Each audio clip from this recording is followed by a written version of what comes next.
12 राशियां हैं, और 12 राशियों के बारे में बहुत डिटेल में हमने बात करी, एक एक राशि का एट्रीब्यूट क्या है और हमारी लाइफ में उनका रोल क्या है। सबसे बड़ी बात यह है कि हमारी लाइफ में उन राशियों का रोल क्या है वो समझना। ठीक है, एक बार हम थोड़ा सा एक्सप्लेन करेंगे, हल्का सा, बहुत ज्यादा नहीं। तो फर्स्ट हाउस क्या होता है, पहला भाव क्या है, फर्स्ट हाउस क्या है? फर्स्ट हाउस हमारे बारे में सब कुछ बताता है, नेटिव के बारे में बताता है ना। नेटिव कैसा है, क्या है, रंग रूप कैसा है, स्वरूप क्या है, टेंडेंसी क्या है, थॉट प्रोसेस क्या है ना। तो ऐसे ही मैं रैंडम ही एक मैंने चार्ट ले लिया है और आप सबके सामने शेयर करके बता रहे हैं। कुछ बहुत बेसिक में भी बहुत से लोग हैं जिनको एकदम नहीं आता है, उनके समझ में आ जाएगा। ठीक है, कुंडली दिख रही है आप सभी को? ठीक है, ये जो हाउस होता है, यहाँ पे कोई नंबर कुछ देखने की जरूरत नहीं है, सबसे पहले ये हाउस देखना है। ये जो हाउस होता है इसको फर्स्ट हाउस कहते हैं। ठीक है, एंटी क्लॉकवाइज चीजें चलती हैं। तो ये फर्स्ट हाउस है, ये सेकंड हाउस है, ये थर्ड हाउस है। यहाँ पे नंबर्स कोई भी हो सकते हैं, 11 नंबर भी हो सकता है, 12 नंबर भी हो सकता है, बट ये हाउस ऐसे ही रहेगा, फर्स्ट हाउस। फिर इधर सेकंड हाउस, फिर इधर थर्ड हाउस, इधर फोर्थ हाउस, फिर फिफ्थ हाउस, फिर सिक्स हाउस, फिर सेवंथ हाउस, फिर नीचे एट्थ हाउस, फिर नाइन्थ हाउस, फिर टेंथ हाउस, फिर 11th हाउस और फिर 12th हाउस। ठीक है, ऐसे 1 से लेके 12 तक के भाव होते हैं, इनको हाउसेस भी कहते हैं और ये फिक्स रहते हैं, ये किसी भी सिचुएशन में चेंज नहीं होंगे। तो फर्स्ट हाउस में क्या क्या देखा जाता है, लास्ट क्लास में हमने बात करी थी, इसको तन भाव बोलते हैं, तनु भाव भी बोलते हैं। ठीक है, लगने लगन भाव बोलते हैं इसको, असेंडेंट बोलते हैं इंग्लिश में। तो इसको असेंडेंट भी बोलते हैं, लग्न भाव भी बोलते हैं। ठीक है, तो यहाँ से नेटिव के बारे में सब कुछ, उसकी हेल्थ क्या है, पर्सनालिटी क्या है, टेंडेंसी क्या है, थॉट प्रोसेसेस क्या है ना, एक्ट कैसे करता है, रिएक्ट कैसे करता है, पर्सनालिटी क्या है ओवरऑल, ये सब फर्स्ट हाउस से पता चलता है। और बाकी मैंने डिटेल में बहुत लिखवाया भी है। सेकेंड हाउस जो है वो धन कुटुंब वाणी का है, मतलब आपका फाइनेंस, आपकी फैमिली, आपकी कम्युनिकेशंस, या आपकी आपकी आपकी वाणी, स्पीच मेनली, है ना। और एक्यूमुलेटेड वेल्थ यहाँ से देखी जाती है, और आपके जो संस्कार हैं वो यहाँ से देखे जाते हैं, दूसरे भाव से। ठीक, फिर ये होता है कुंडली का थर्ड हाउस, तीसरा भाव। तीसरे भाव को सहज भाव बोलते हैं। ठीक, तो सहज भाव समझ आए क्या है? सहज भाव मतलब आप एफर्ट्स लाइफ में क्या करने वाले हो, उसको थर्ड हाउस बताता है। तो मेन बात है वो ये समझने वाली है कि हमें ज्योतिष नहीं समझनी है, ना हमें एस्ट्रोलॉजी समझनी है। हमें ये समझना है ये हाउसेस हमारे कितने काम के हैं। मेरी बात बहुत ध्यान से समझना। अभी तक हम ज्योतिष पढ़ते कैसे हैं, ये फर्स्ट हाउस है, ये सेकंड हाउस है, ये थर्ड हाउस है, ये फोर्थ हाउस है, ये फिफ्थ हाउस है, ऐसे पढ़ते हैं और फिर पूरी जिंदगी पढ़ते रहते हैं। ना तो अपना पढ़ पाते हैं ना दूसरे का पढ़ पाते हैं। अभी कैसे पढ़ना है, ये हाउसेस हमारे कितने मतलब के हैं। ठीक है, जब हम फर्स्ट हाउस की बात कर रहे हैं, फर्स्ट हाउस मतलब ओवरऑल आपकी पर्सनैलिटी क्या है, वो फर्स्ट हाउस बताएगा।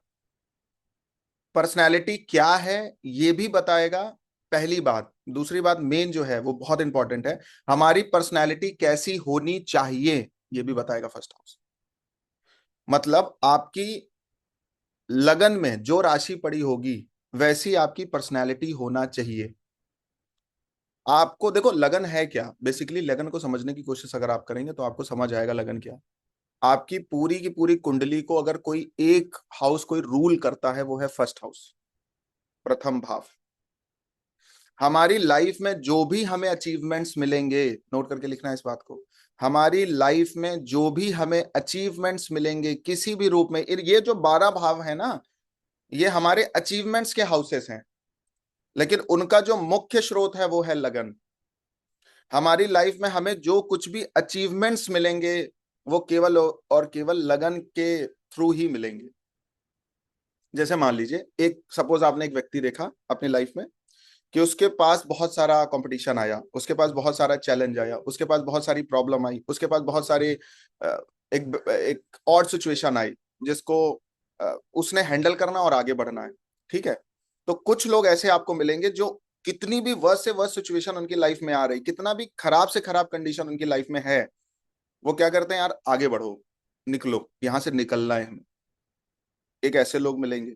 ठीक है, और एक ऐसे लोग मिलेंगे कि मतलब वो घर से निकले, बिल्ली अगर रास्ता काट दे रही तब भी उनका उनको एक एक मतलब एक तरीके से हम कह सकते हैं कि वो टेंशन में चले गए कि यार बिल्ली ने रास्ता काटा ही क्यों और हमारा ही रास्ता क्यों काटा। तो बात समझ आ रही, बुद्धि में जा रहा है आपके, मैं बोलना क्या चाह रहा हूँ।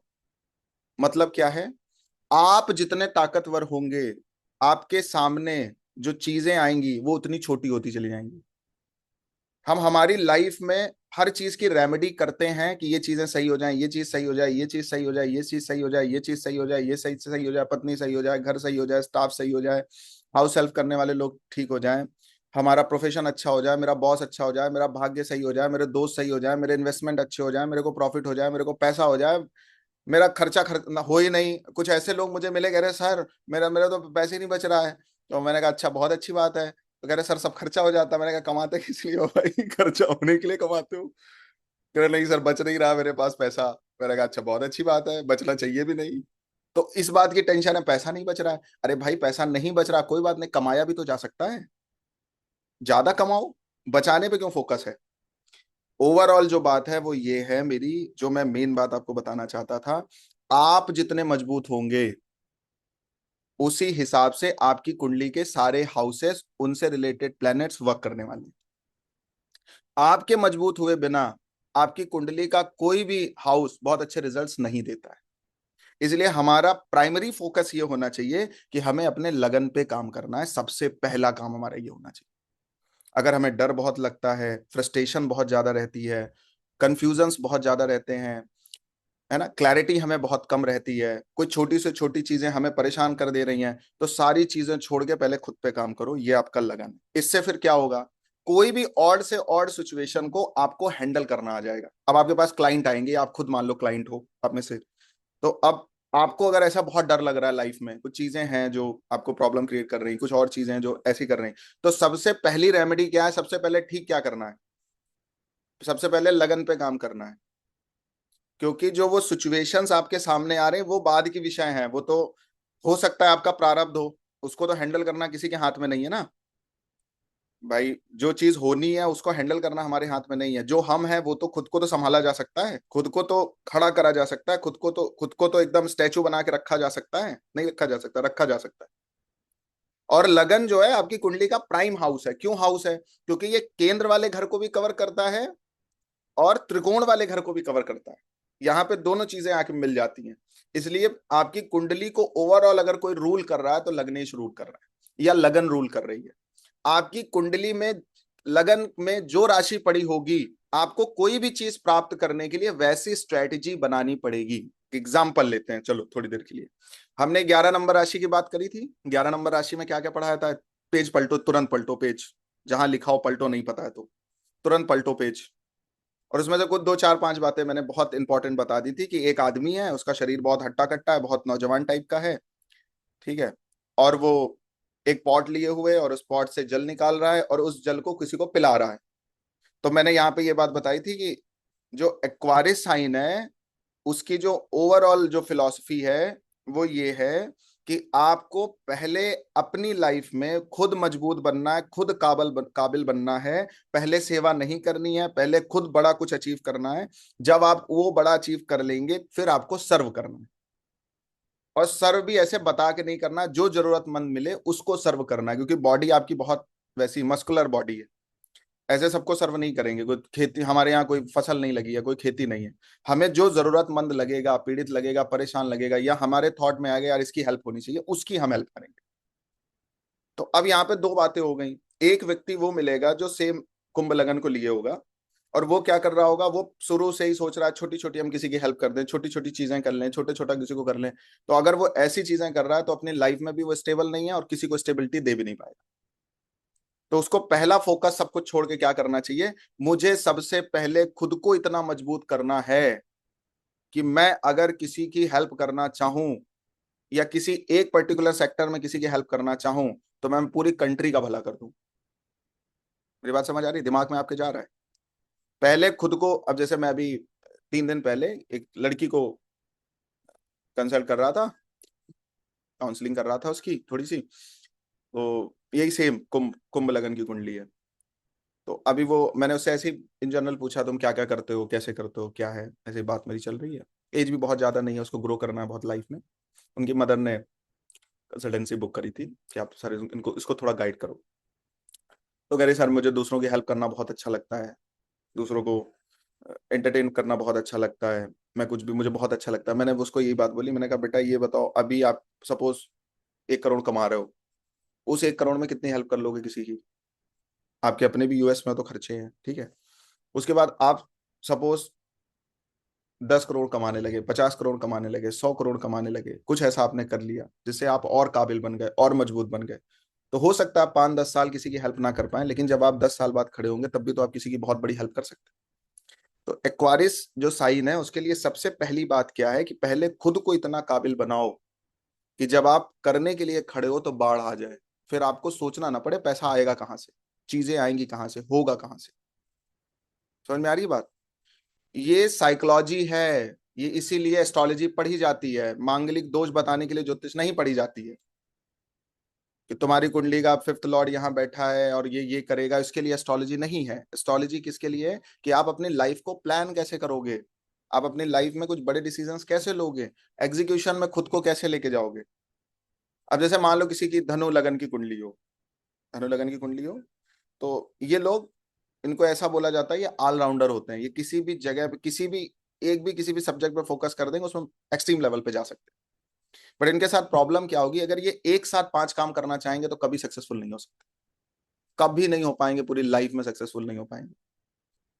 तो अगर मेरे को किसी को कंसल्ट करना हो, मेरे को किसी को बताना हो और उसकी धनु लगन की कुंडली और मेरे को एडवाइस देनी हो, तो मैं उसको ये बोलूंगा कि भाई एक दिन अपनी, जो भी अगर मेरे को मेरी तरह कोई व्यक्ति मिल जाए तो मैं उसको ये कहूंगा कि भाई एक दिन कंसल्टेंसी करो, एक दिन वीडियो शूट करो, एक दिन क्लास लो, एक दिन अपने शरीर पे ध्यान दो, एक दिन ये करो, एक दिन ये करो, या आर्स में करो। मतलब एक साथ 5 काम नहीं करने हैं, और एक प्लान बना के करो। एक चीज उठाओ और जब तक उसको पूरा कंप्लीट ना कर दो, जब तक उस चीज को एकदम सही तरीके से ना कर दो, तब तक दूसरी चीज को छूना भी नहीं है। स्टेप्स में जाइए। मतलब जैसे मान लो आपके पास 5 ऑप्शंस हैं कि मुझे कुकिंग भी सीखनी है, ठीक है, मुझे अपनी इंग्लिश भी इंप्रूव करनी है, ठीक, मुझे अपनी हेल्थ पे भी काम करना है। समझ में आ रही है मेरी बात? ठीक है। और मुझे अपने 5 काम ऐसे, और मुझे मेरे करियर पे भी फोकस करना है। तो अभी आप इन 5 चीजें, आपके पास 5 ऑप्शंस हैं। अब इन 5 ऑप्शंस में से सबसे ज्यादा प्रायोरिटी आपको किस चीज की है? अगर आपको लगता है मेरे पास पैसे नहीं है और मेरे लिए करियर मेरी बहुत बड़ी प्रायोरिटी है, तो सबसे पहले करियर पे फोकस करो। भले तुम मोटे हो जाओ, 1.5 कुंटल तुम्हारा वजन हो जाए, शक्कर की बोरी बन जाओ, जहां बैठो उठ भी ना पाओ, लेकिन पहला फोकस ये होना चाहिए कि मुझे सबसे पहले, मेरा जो प्राइम फोकस है वो मेरा करियर है और मैं इसको पहले सही करके रहूंगा या रहूंगी। बात समझ आई? फिर सेकेंड प्रायोरिटी आपकी क्या है, फिर थर्ड प्रायोरिटी आपकी क्या है, फिर फोर्थ प्रायोरिटी आपकी क्या है, फिर सॉरी मैंने कुछ ज्यादा बोल दिया तो फिर आपकी 6th प्रायोरिटी क्या है? मेरी बात की मैं समझ आ रही है आपको, मैं कहना क्या चाहता हूँ? एक साथ 5 काम नहीं करने हैं कि आज ही मुझे कम्युनिकेशन भी अपनी ठीक करनी है, आज ही मुझे अपनी फिटनेस पे भी ध्यान देना है, आज ही मुझे अपना करियर भी सही करना है, आज ही मुझे सब काम। ये जैसे ही आज ही एक काम सारे होने लग जाएंगे, वो आदमी ब्लास्ट हो जाएगा, उससे एक काम नहीं होगा। क्योंकि आप जब देखेंगे धनु लगन का, जब आप साइन देखेंगे तो एक आदमी है जिसके पैर घोड़े के हैं, कमर के ऊपर का हिस्सा मनुष्य का है, हाथ में धनुष बाण लिए हुए है और दौड़ रहा है। मतलब एक लक्ष्य होकर के ये लोग काम करते हैं तो ही सक्सेसफुल होते हैं। अगर ये 4 चीजें एक साथ लेके चलेंगे तो सक्सेसफुल नहीं होंगे। तो इनको कैसे करना? पहले करियर को प्रायोरिटी दी, फिर हेल्थ को प्रायोरिटी दे दो, भाई ठीक हो जाओ, फिर फिट फिट कर लो। फिर आपके लिए और जो जो प्रायोरिटीज आपकी लाइफ में समझ आए, आपको ठीक लगे, फिर एक चीज को पकड़ो और उसको बेस्ट करके फिर दूसरी चीज को पकड़ो, और फिर जो चीज आप बेस्ट करते जा रहे हैं उसको आधे 1 घंटे रूटीन में लेके आ जाओ। 5 चीजें एक साथ बैलेंस नहीं होंगी, एक एक चीज को आपको बैलेंस करना। अब मैंने ये तो लगन की बात बता दी। अब मान लो यही 9 नंबर राशि किसी की कुंडली में यही 9 नंबर राशि मान लो सेकंड हाउस में हो। समझने के लिए, मान लो वृश्चिक लगन की कुंडली है और यही 9 नंबर राशि दूसरे भाव में पहुंच गई कुंडली के। अब कुंडली के जब दूसरे भाव में जाएगी तो दूसरा भाव किन चीजों का है? धन का है, कुटुंब का है, वाणी का है, ये सारी चीजों का है। अब मान लो हम कह रहे हैं कि अच्छा ठीक है, बहुत अच्छी बात है, मान लो इनको लाइफ में पैसा अर्न करना है, ठीक है, तो इनके लिए जो एक हिडन, मतलब जो बात आ गई कुंडली के हिसाब से जिसको हमें पढ़ना है, हम ये कहेंगे भाई आपकी जो सोर्स ऑफ इनकम होगी वो एक स्रोत से नहीं आएगी, आपके पास मल्टीपल सोर्स ऑफ इनकम्स होनी चाहिए, तभी आपके पास पैसा आएगा। क्योंकि जो 9 नंबर राशि है वो किसी एक चीज को, एक एक चीज से तो आपको बेनिफिट देती ही नहीं है। मल्टीपल सोर्सेस और रिसोर्सेज आपके पास होने चाहिए। अब मल्टीपल सोर्सेज और रिसोर्सेज के लिए आदमी क्या करेगा, 4 काम करेगा, रायता फैलाएगा। ठीक है, तो उनके लिए ऐसी एडवाइस दी जाएगी कि भाई आप एक काम करिए, एक कोई भी काम करिए और उसके एक अच्छे लेवल पे जब वहां से अर्न करने लगिए, किसी और चीज पे फोकस करिए, वहां से भी अर्न करिए, किसी तीसरी चीज पे फोकस करिए, वहां से भी अर्न करिए, किसी चौथी चीज पे फोकस करिए, वहां से भी अर्न करिए, किसी पांचवी चीज पे फोकस करिए, वहां से भी अर्न करिए। जब आपके पास ऐसे ऐसे ऐसे ऐसे ऐसे 4-5 स्रोत हो जाए तो आपके पास बैंक बैलेंस अच्छा होगा। ठीक है, लेकिन अब वो व्यक्ति एक साथ पांचों काम करने लगे कि हम चलो गारमेंट का भी काम करके पैसा कमाना है, एस्ट्रोलॉजी भी हमें कर लेना है, नौकरी भी हम ही करेंगे, जॉब भी हम ही 8 घंटे की करेंगे, तो ये इनके पास पैसा नहीं आने वाला है। ये अपना रायता फैला के बैठ जाएंगे और फिर पूरा रायता पूरी लाइफ नहीं समेट पाएंगे। मतलब बात क्या है, आप चेक करो आपकी कुंडली में कहीं ना कहीं 9 नंबर राशि होगी। अगर वो चीजें आपने उसको सही तरीके से हैंडल ऐसे ही किया होगा, अगर किया होगा कभी भी, 9 नंबर राशि मान लो सेकंड हाउस में फिर से ले लेते हैं, आपको फैमिली में सबको ठीक करना है, फैमिली में एक दूसरे के साथ चीजें नहीं सही चल रही हैं, सपोज फैमिली मेंबर जो है आपस में कलह कर रहे हैं, चीजें कर रहे हैं, एक एक आदमी को समझाओ बिठा के, भैया तुम पहले इधर आओ, तुम आओ, पांचों को बिठा के मत समझाओ, क्योंकि पांचों की टेंडेंसी अलग है, चीजें अलग है। एक को पकड़ा उस पर टारगेट किया, दूसरे को पकड़ा उस पर टारगेट किया, तीसरे को पकड़ा उस पर टारगेट किया, चौथे को पकड़ा उस पर टारगेट किया, ये चारों समझ जाएंगे, ये चारों हो जाएंगे। ये है राशि। आपकी कुंडली में जो भी राशि जिस हाउस पे आ रही है, जैसे मैंने करेक्टरिस्टिक सबकी बताई है आप सबको, है ना, जिस भी हाउस में आ रही है उसको उसी प्रकार से हैंडल करना और उनके वहीं से उनके सारे रिजल्ट्स आने। जैसे मान लो मेष लगन की कुंडली है, अभी लगन पे ही बात करते हैं, 12 राशियां इसी पे डालते हैं, ठीक है, केवल लगन पे डालते हैं। आप सबका कोई ना कोई असेंडेंट होगा, तो आपको सबसे पहले आज प्रिपेयर करते हैं, ठीक है।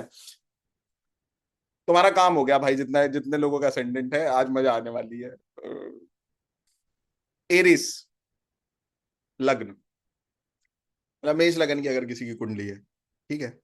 अब मेष लगन के एट्रीब्यूट्स क्या है, आप सबको पता है क्या क्या एट्रीब्यूट्स हैं।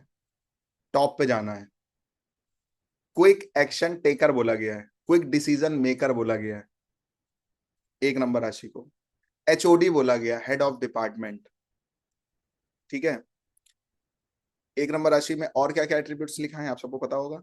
मेन जो बात है वो ये है कि जो एरिस साइन है वो बहुत रिसर्च की साइन है। मंगल की जो दोनों राशियां हैं, इवन मंगल भी बहुत ही रिसर्च प्लैनेट है। इनको कोई भी चीज ये ऐसे ही कर लेंगे तो इनसे कुछ नहीं होगा, इनको बहुत ही रिसर्च करना होता है किसी भी काम को लेके। अब मैं अभी केवल लगन की बात कर रहा हूँ, तो लगन में 10th हाउस में डालो, 6 में डालो, 5 में डालो, 7 में डालो, ये आपके ऊपर है, लेकिन हम केवल अभी लगन पे बात करें। तो जब भी आपको अपनी पर्सनैलिटी में कुछ इंप्रूवमेंट चाहिए, आपको अपनी पर्सनैलिटी में कुछ डेवलपमेंट चाहिए, आपको अपनी हेल्थ पे काम करना है, क्योंकि फर्स्ट हाउस जो है वही चीजें 1 नंबर राशि करने वाली, पूरे पूरा दुनिया का ठेका उसके पास नहीं है।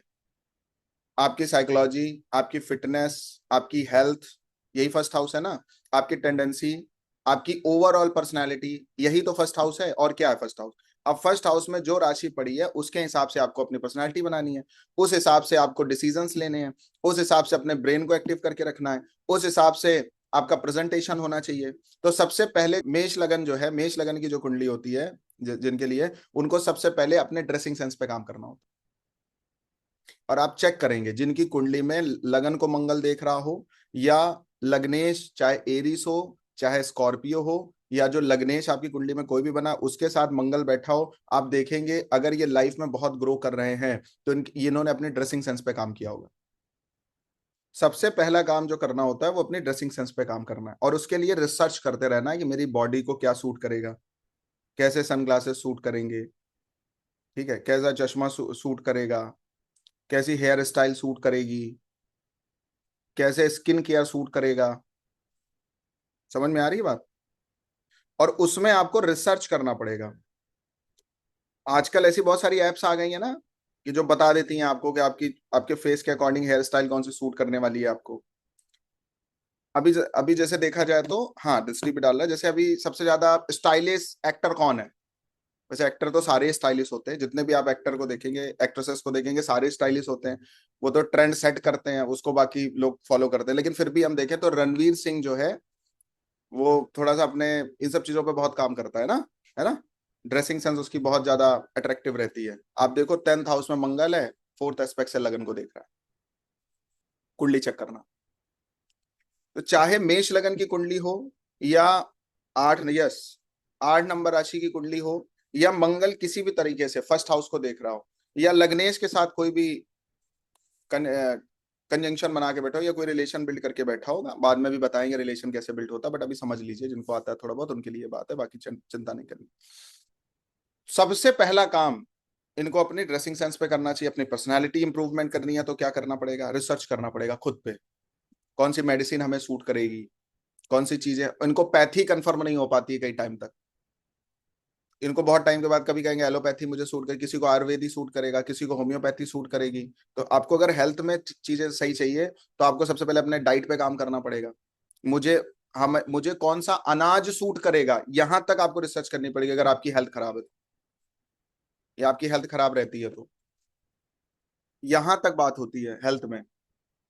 आपके फर्स्ट हाउस से रिलेटेड जो भी आपको प्रॉब्लम्स फेस करने को मिल रही हैं, या जो भी आपको इंप्रूवमेंट चाहिए फर्स्ट हाउस से रिलेटेड, कि आपकी पर्सनालिटी बहुत अट्रैक्टिव रहे, बहुत बोल्ड दिखें आप, तो आपको इन चीजों पे काम करना पड़ेगा। अगर आप किसी प्रॉब्लम में चले गए, किसी ट्रबल पे चले गए हैं, तो भी आपको ऐसे निकलना। अब मान लो बहुत सारे लोग वेट लॉस करना चाहते हैं, तो भी आप ये देखो, किसी को ऐसे ब्लाइंडली फॉलो मत करो कि मुझे मतलब इन्होंने ये कह दिया जिम जाके होगा, तो ब्लाइंडली फॉलो नहीं करना है।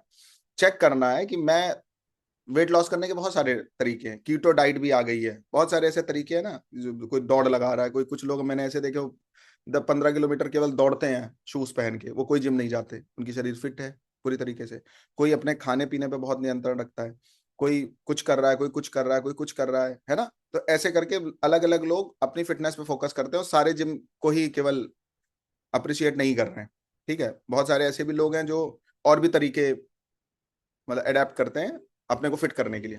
तो आपको क्या करना है, रिसर्च करना है। फर्स्ट साइन का मतलब ही यही है, रिसर्च है। मंगल कहीं भी आ जाएगा, मंगल कहीं भी देख लेगा, मतलब रिसर्च। कोई भी चीज ऐसे ही अप्लाई नहीं करनी है, कोई भी चीज ऐसे ही लगानी नहीं है। अब मान लो मेष लगन की कुंडली हो, किसी ने आपको एक क्रीम का डब्बा दे दिया, ये लगाओ इससे ग्लो आ जाएगी, मैं समझा रहा हूं केवल, मैं केवल छोटी मोटी चीजों से आपको बहुत कुछ समझाने की कोशिश कर रहा हूँ।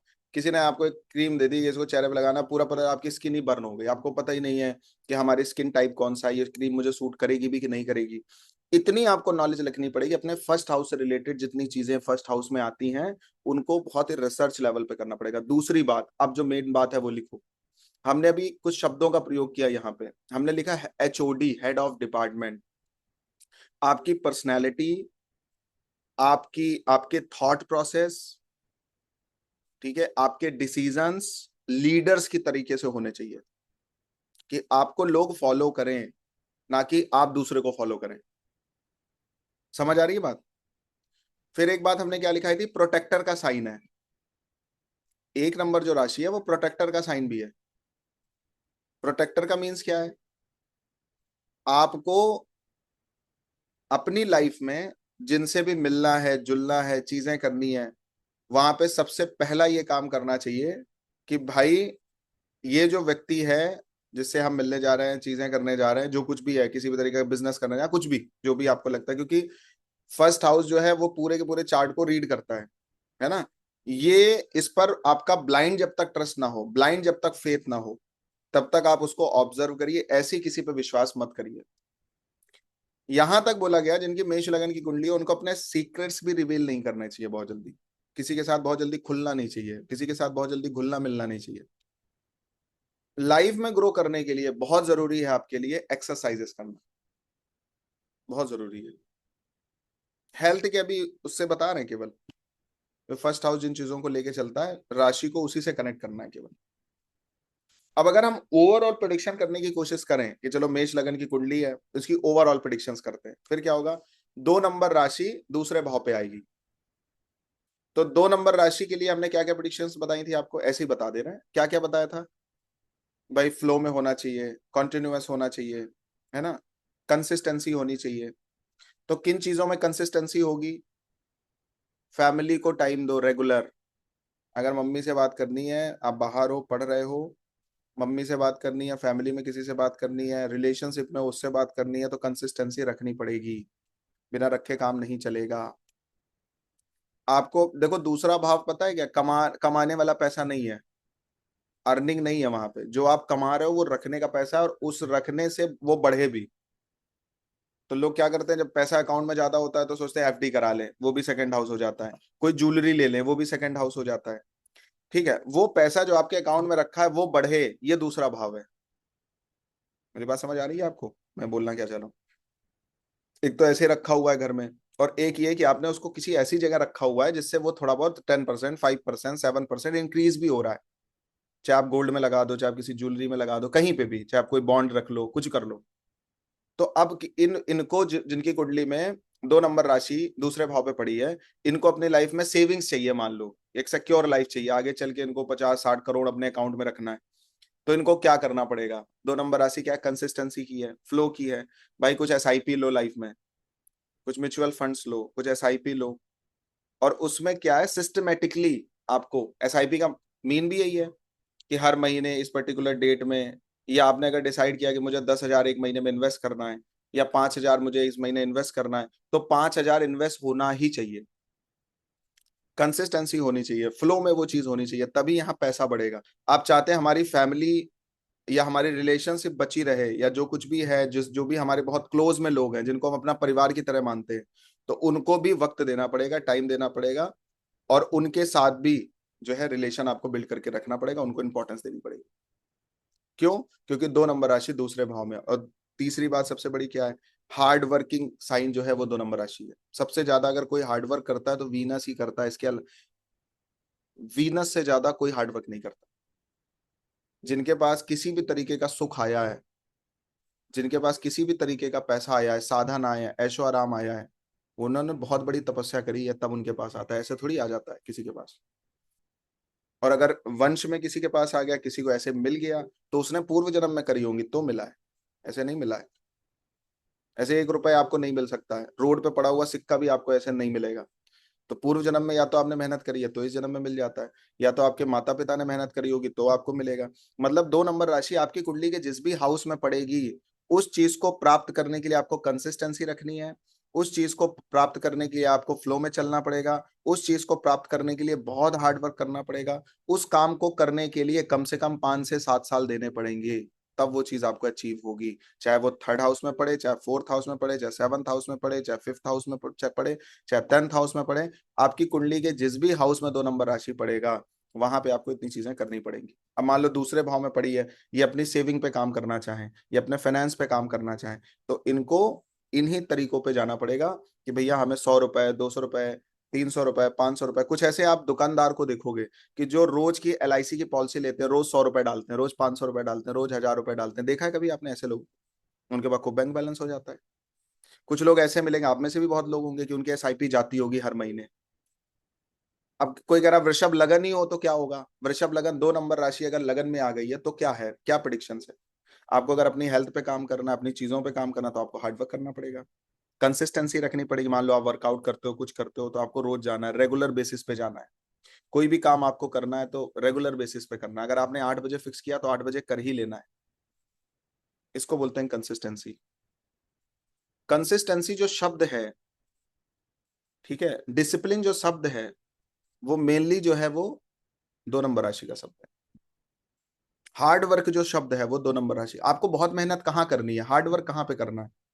अगर आपको उस चीज के रिजल्ट चाहिए जहां पे 2 नंबर राशि पड़ी हो, उस चीज के लिए बहुत बड़ी तपस्या करनी पड़ेगी, बहुत सेक्रीफाइसेस करने, और उसके लिए समर्पित होना पड़ेगा। 5-7 साल लगेंगे, तब वो आपको रिजल्ट देगा। मान लो किसी की 2 नंबर राशि 7वें भाव में पड़ जाए, सपोज। अब 7वें भाव में आ गया। अब अगर वो व्यक्ति रोज धंधा चेंज कर रहा है, कभी 7 बजे दुकान खोल रहा है, कभी 10 बजे दुकान खोल रहा है, कभी 11 बजे दुकान खोल रहा है, स्टाफ कभी है, कभी 2 महीने बाद दूसरा स्टाफ चेंज कर ले रहा है, कंसिस्टेंसी नहीं है ना। ना तो खुलने में कंसिस्टेंसी है, ना तो स्टाफ में कंसिस्टेंसी है, ना तुम्हारा बहुत बड़ा डेडिकेशन तुम्हारे बिजनेस को लेकर तुम्हारे दिमाग में चल रहा है, ये काम फ्लॉप हो गया तो दूसरा कर लेंगे, तो आप पूरी लाइफ में सक्सेसफुल नहीं हो पाएंगे।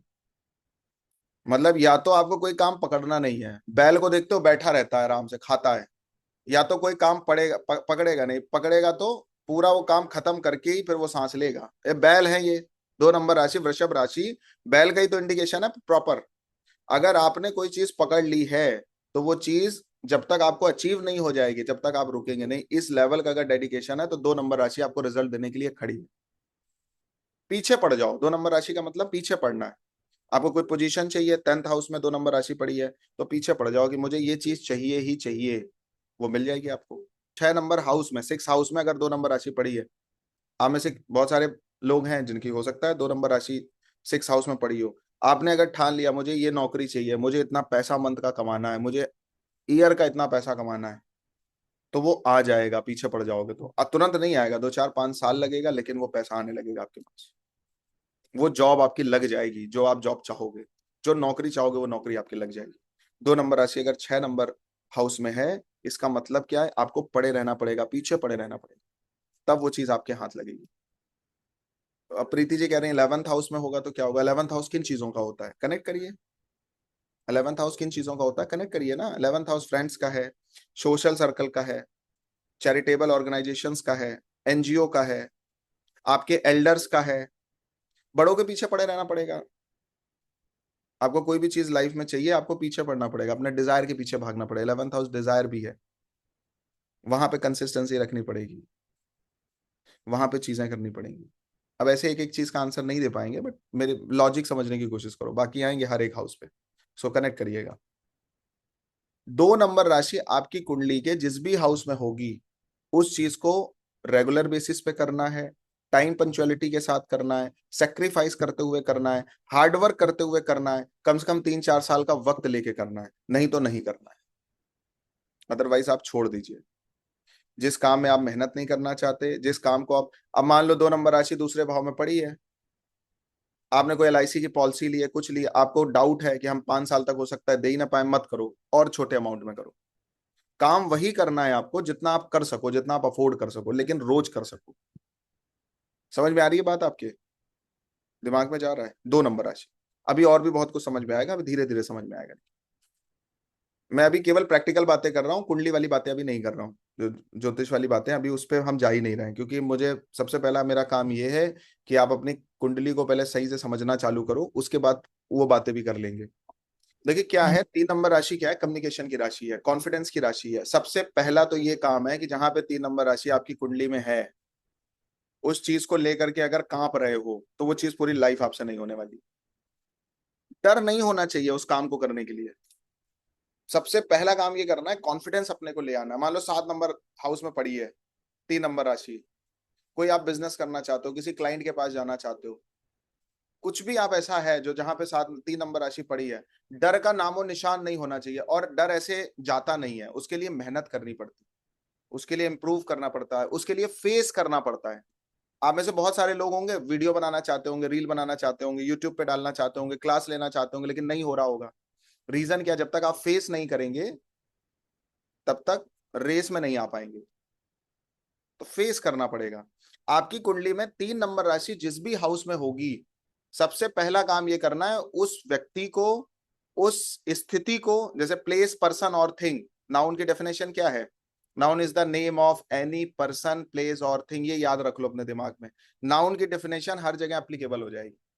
तो 7th हाउस में प्लेस कौन सा है, 7th हाउस का प्लेस कौन सा है, 7th हाउस का पर्सन कौन सा है, और 7th हाउस से रिलेटेड थिंग्स कौन सी हैं। प्लेस क्या होता है, बिजनेस, आपका कोई काम है, वो आपका स्थान कौन सा, बिजनेस आपका स्थान है 7th हाउस। पर्सन कौन सा है 7th हाउस में, स्पाउस आता है, पार्टनर आता है, पार्टनरशिप वाले भी आते हैं, लाइफ पार्टनर भी आता है, ठीक है। तीसरा क्या है, प्लेस, पर्सन और थिंग्स में क्या आता है 7th हाउस, आपकी ऑडियंस आती है, आपके कस्टमर आते हैं, आपके क्लाइंट्स आते हैं, आपके डेली वेजेस की जो लाइफ है वो 7th हाउस में आती है। जो कहने का जो मेन मतलब है वो ये है, आपकी कुंडली के जिस भी हाउस में 3 नंबर राशि जाएगी, सबसे पहले उस व्यक्ति के सामने आपको, उस चीज के सामने आपको, सबसे पहले आपको जरूरी है आप अपने कॉन्फिडेंस पे काम करें। आपको वो चाहिए ही चाहिए, इंप्रूवमेंट करना ही पड़ेगा। और मैंने तो पूछा उपाय क्या, यही उपाय है। अब मान लो 3 नंबर राशि 7वें भाव में पड़ी है, आपको बहुत अच्छी कम्युनिकेशन आनी चाहिए, तभी आपकी लव लाइफ या पार्टनरशिप वाली लाइफ या लाइफ पार्टनर वाली लाइफ चल पाएगी, नहीं तो नहीं चलेगी। जहां पे 3 नंबर राशि पहुंच जाएगी, उस व्यक्ति को, उस चीज को मैनेज करने के लिए आपके पास एक्स्ट्रा ऑर्डिनरी स्किल्स होनी चाहिए। बात करने की, संवाद करने की एक्स्ट्रा ऑर्डिनरी स्किल्स। केवल बात करने से वो प्रॉब्लम रिजॉल्व हो जाती है, उसके लिए कुछ करना ही नहीं है। आप अब देखो, जैसे मैंने अभी बोला 3 नंबर राशि 7 नंबर हाउस में पड़ी है, तो इसका मतलब क्या है, इसका मतलब वो एबिलिटी लेके पैदा हुए हो, इसका मतलब ये नहीं है कि आपको करना है, वो एबिलिटी हो सकता है लेके पैदा हुए हो, आप उस पर थोड़ा भी काम करोगे वो चीज आपके हाथ लग जाएगी। वो स्ट्रेंथ आप लेके पैदा हुए हैं, बाई बर्थ आपके पास वो चीज है, बट आपने अभी तक फोकस नहीं किया, अभी उस पर आपने ध्यान नहीं दिया। अब मान लो 3 नंबर राशि 9 नंबर हाउस पे पड़ गई, 9th हाउस। 9th हाउस किसका होता है? पिता का होता है। 9th हाउस किसका होता है? धर्म का होता है। 9th हाउस किसका होता है? हायर एजुकेशन का होता है। 9th हाउस किसका होता है? ट्रेवलिंग का होता है। लॉन्ग डिस्टेंस ट्रेवल जो है वो भी 9th हाउस में आता है। तो तीसरी राशि कौन सी है? चर्चा की राशि है, धर्म चर्चा करो, साधु संतों महात्माओं के पास जाओ, कुछ उनके विषय पे बात करो, वहां से कुछ सीखो, लर्न करो। पिता को थोड़ा कॉन्फिडेंस में लो कि हम लाइफ में कुछ कर लेंगे। तुम्हारी तीसरे भाव में अगर 3 नंबर राशि आ रही तो आपकी फैमिली को कॉन्फिडेंस में लो सबसे पहले। सबसे पहला काम आपका फैमिली को कॉन्फिडेंस में लेने का है। 3 नंबर राशि अगर 7वें भाव में आ रही तो सबसे पहले अपने स्पाउस को कॉन्फिडेंस में लो कि आप पर वो किसी भी तरीके का कोई शक कर ही ना पाए पूरी लाइफ में। ये आपको डेवलप करना पड़ेगा सबसे पहले, उसको कॉन्फिडेंस हो जाएगी, हाँ ये तो कुछ, ये तो कर ही नहीं सकता, ये तो गलत कर ही नहीं सकता। समझ में आ रही है बात? कॉन्फिडेंस 3 नंबर राशि। दूसरा क्या है? कम्युनिकेशंस। कम्युनिकेशन स्किल आपको इंप्रूव करनी पड़ेगी। बात कैसे करना है, संवाद कैसे, और किससे कैसी बात करनी है, वो तो 100% आपको इंप्रूव करनी है। तो जहां पे 3 नंबर राशि होगी वहां पे ये चीजें। और सबसे बड़ी एक बात और बताई थी, क्लैरिटी बहुत चाहिए। आपको किन चीजों में क्लैरिटी चाहिए? सारी चीजों में क्लैरिटी नहीं चाहिए। जहां आपका मरकरी होगा, जिनके साथ आपका मरकरी होगा, जहां पे 3 नंबर राशि होगी, वहीं आपको क्लैरिटी चाहिए। हर जगह क्लैरिटी को यूज करने की कोई जरूरत नहीं। क्लैरिटी मतलब मान लो 3 नंबर राशि आपके 7वें भाव में पड़ी है, जब तक आपको 100% क्लैरिटी ना हो जाए कि मुझे इसी स्पाउस से शादी करना है, इसी लड़के से या इसी लड़की से शादी करना है, तब तक शादी के लिए आगे नहीं बढ़ना चाहिए। प्रॉपर रिसर्च कर लो, कम्युनिकेट कर लो, बातचीत कर लो, उसका कॉन्फिडेंस लेवल चेक कर लो, उसको चेक कर लो, आपको पूरा अटल विश्वास हो जाए, तब आपको शादी के लिए आगे बढ़ना चाहिए। क्लैरिटी रिक्वायर है यहाँ पे। कहा? 3 नंबर राशि में। मान लो 10th हाउस में 3 नंबर राशि पड़ी है, एग्जाम्पल के लिए किसी की है, कौन सा असेंडेंट होगा तो 3 नंबर राशि पड़ेगी 10th हाउस में? वर्गो असेंडेंट में। ठीक है, वर्गो असेंडेंट होगा तो 3 नंबर राशि जो है वो 10th हाउस में पड़ेगी। आपको जब तक आप रिसर्च करते रहो, जब तक आप चीजें करते रहो, जब तक आप किसी प्रोफेशन को डायरेक्ट ज्वाइन मत करो, जब तक उस प्रोफेशन को लेके आपको कॉन्फिडेंस ना आ जाए, उस प्रोफेशन को लेके आपको 100% क्लैरिटी ना आ जाए, उस पर्टिकुलर प्रोफेशन को लेकर के आप हर प्रकार की कम्युनिकेशन करने के लिए रेडी ना हो जाएं, तब तक आपको ऐसे किसी प्रोफेशन को चूज नहीं करना चाहिए। और किसी का प्रोफेशन बहुत आगे चलता है, बहुत आगे जाता है, तो नॉलेज और एक्सपीरियंस तो होता ही उसके बिहाफ पे तो चलते ही है, कुछ ना कुछ उसके अंदर एक ऐसा गुण होता है जिसके बिहाफ पे चलता है।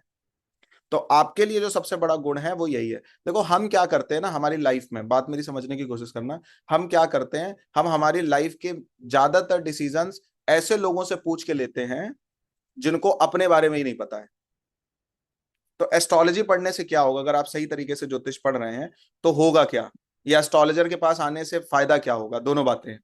तो जब आप ढंग से एस्ट्रोलॉजी पढ़ रहेंगे तो आप एक्चुअल में क्या हैं ये आपको पता रहेगा, कि मुझे हमारे इस पर्टिकुलर सेक्टर में क्या क्या रिसर्चेस करनी है, क्या काम करना है, क्या इंप्रूवमेंट करना है, और इस पर्टिकुलर मैटर को रिजॉल्व कैसे करना है, इसके लिए एस्ट्रोलॉजी है। ये थोड़ी है कि तुम ये करो वो करो, 14 रत्न मतलब ये 14 रत्ती का ये पहन लो, इसके लिए एस्ट्रोलॉजी नहीं है। ये तो बहुत बात का विषय है।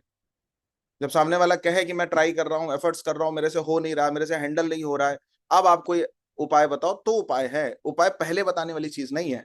पहले तो थॉट इम्प्लांट करना है किसी के ब्रेन में, आइडिया इम्प्लांट करना है कि भाई आपको इस तरीके से चलना पड़ेगा, तो आप बताओ, अगर चल पाओ तो बताओ, नहीं तो जाओ कुंडली अपनी उठाओ, भागो तभी कुछ इंप्रूवमेंट दिखेगा आपको। अभी तो हम केवल राशि की बात कर रहे हैं, इसके बाद हम प्लैनेट्स की बात करेंगे, कौन सा हाउस लॉर्ड उसका है, कहाँ जाके बैठा है, उसको कौन कौन देख रहा है। तो अभी कम से कम 1-1.5 महीना आपको लगेगा। 1-1.5 महीने का मतलब कम से कम 7-8 क्लास लगेंगे इसको समझने में, अपने पूरे चार्ट को सही से रीड करने में।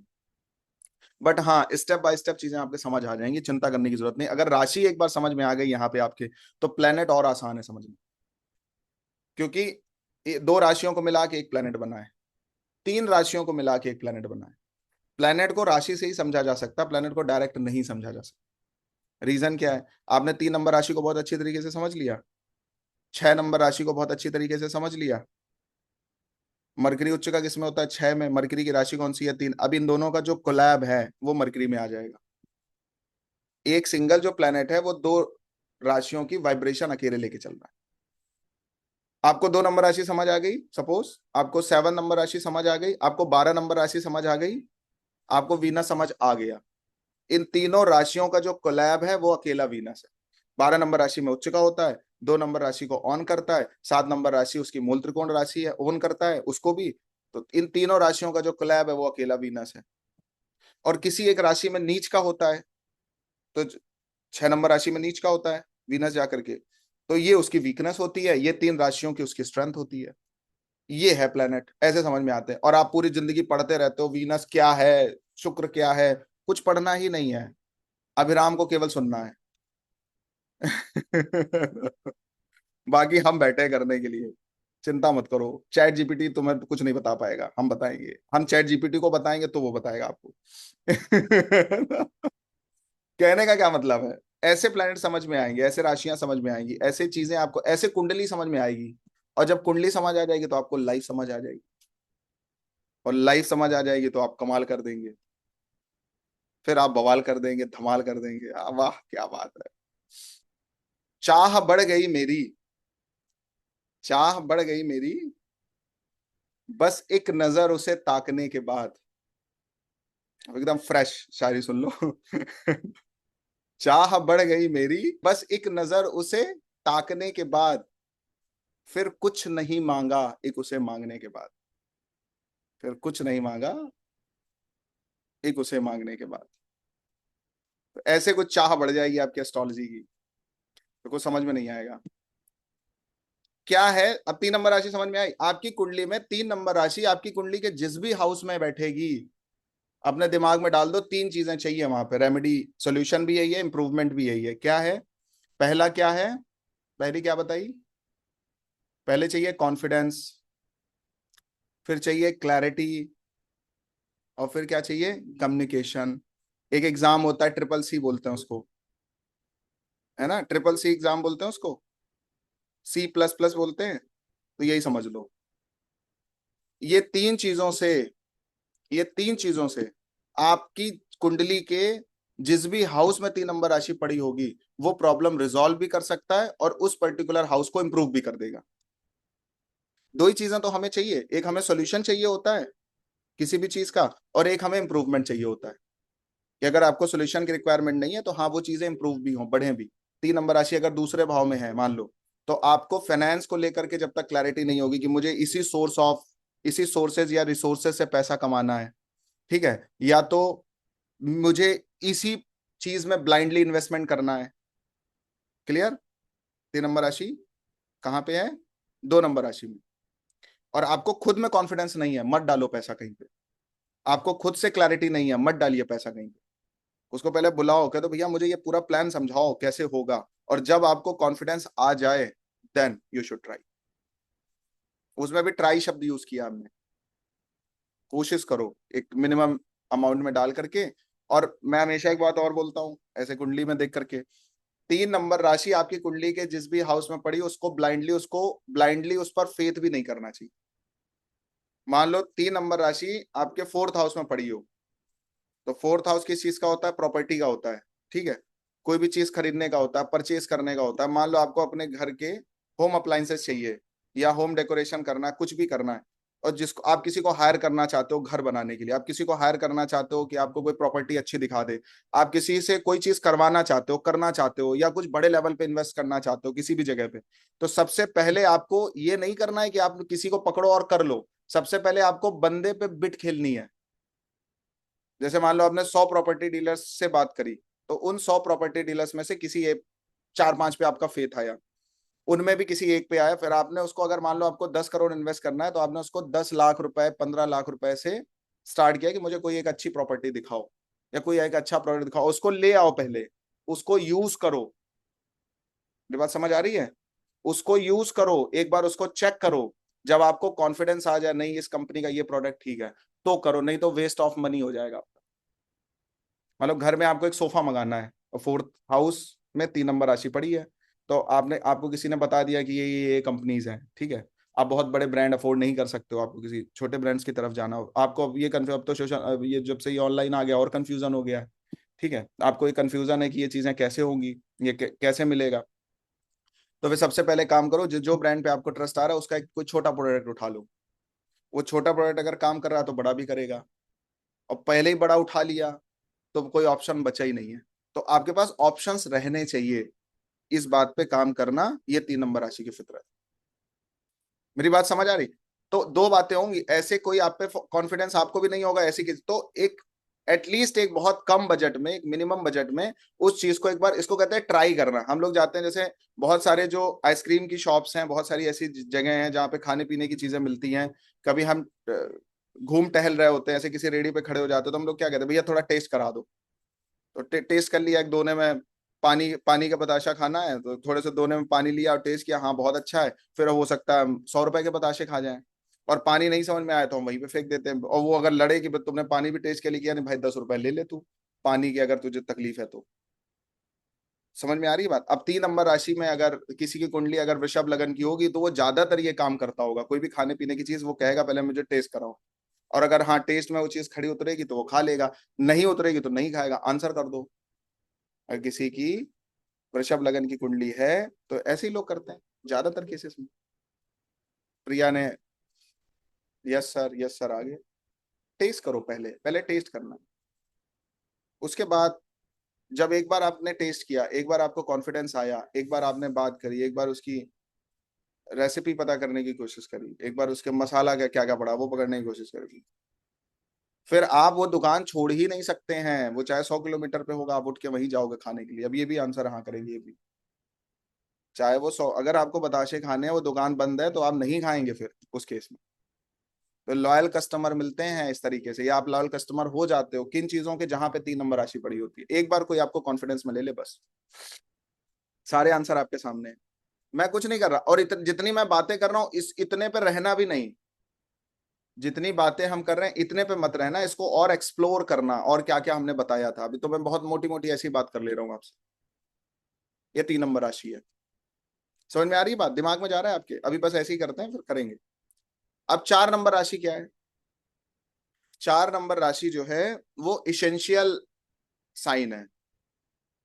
सबसे पहले यहाँ पे इसेंशियल साइन आता है, इमोशनल साइन है, और केयर है यहाँ पे। और बाकी बहुत सारी चीजें लिखाई हैं, वो भी डालने की कोशिश करना जैसे जैसे आपको टाइम मिले। अब मान लो किसी की कर्क लगन की कुंडली ही है, सपोज कर्क लगन की कुंडली है, तो लगन में ही 4 नंबर राशि आ गई। 4 नंबर राशि मान लो, हाँ तो यस, तो ये लोग इमोशनल होते हैं, बहुत केयरिंग होते हैं, बिल्ड है, जन्म से ही होगा। बहुत इमोशनल होंगे, बहुत केयरिंग होंगे, संकोची भी होते हैं थोड़े से।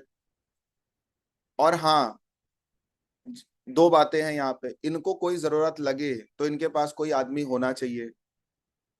ये बहुत सबसे घुलते मिलते नहीं है, जो एक दो लोगों के साथ ही इनका बाउंड होता है, वो इनको जरूरत पे चाहिए।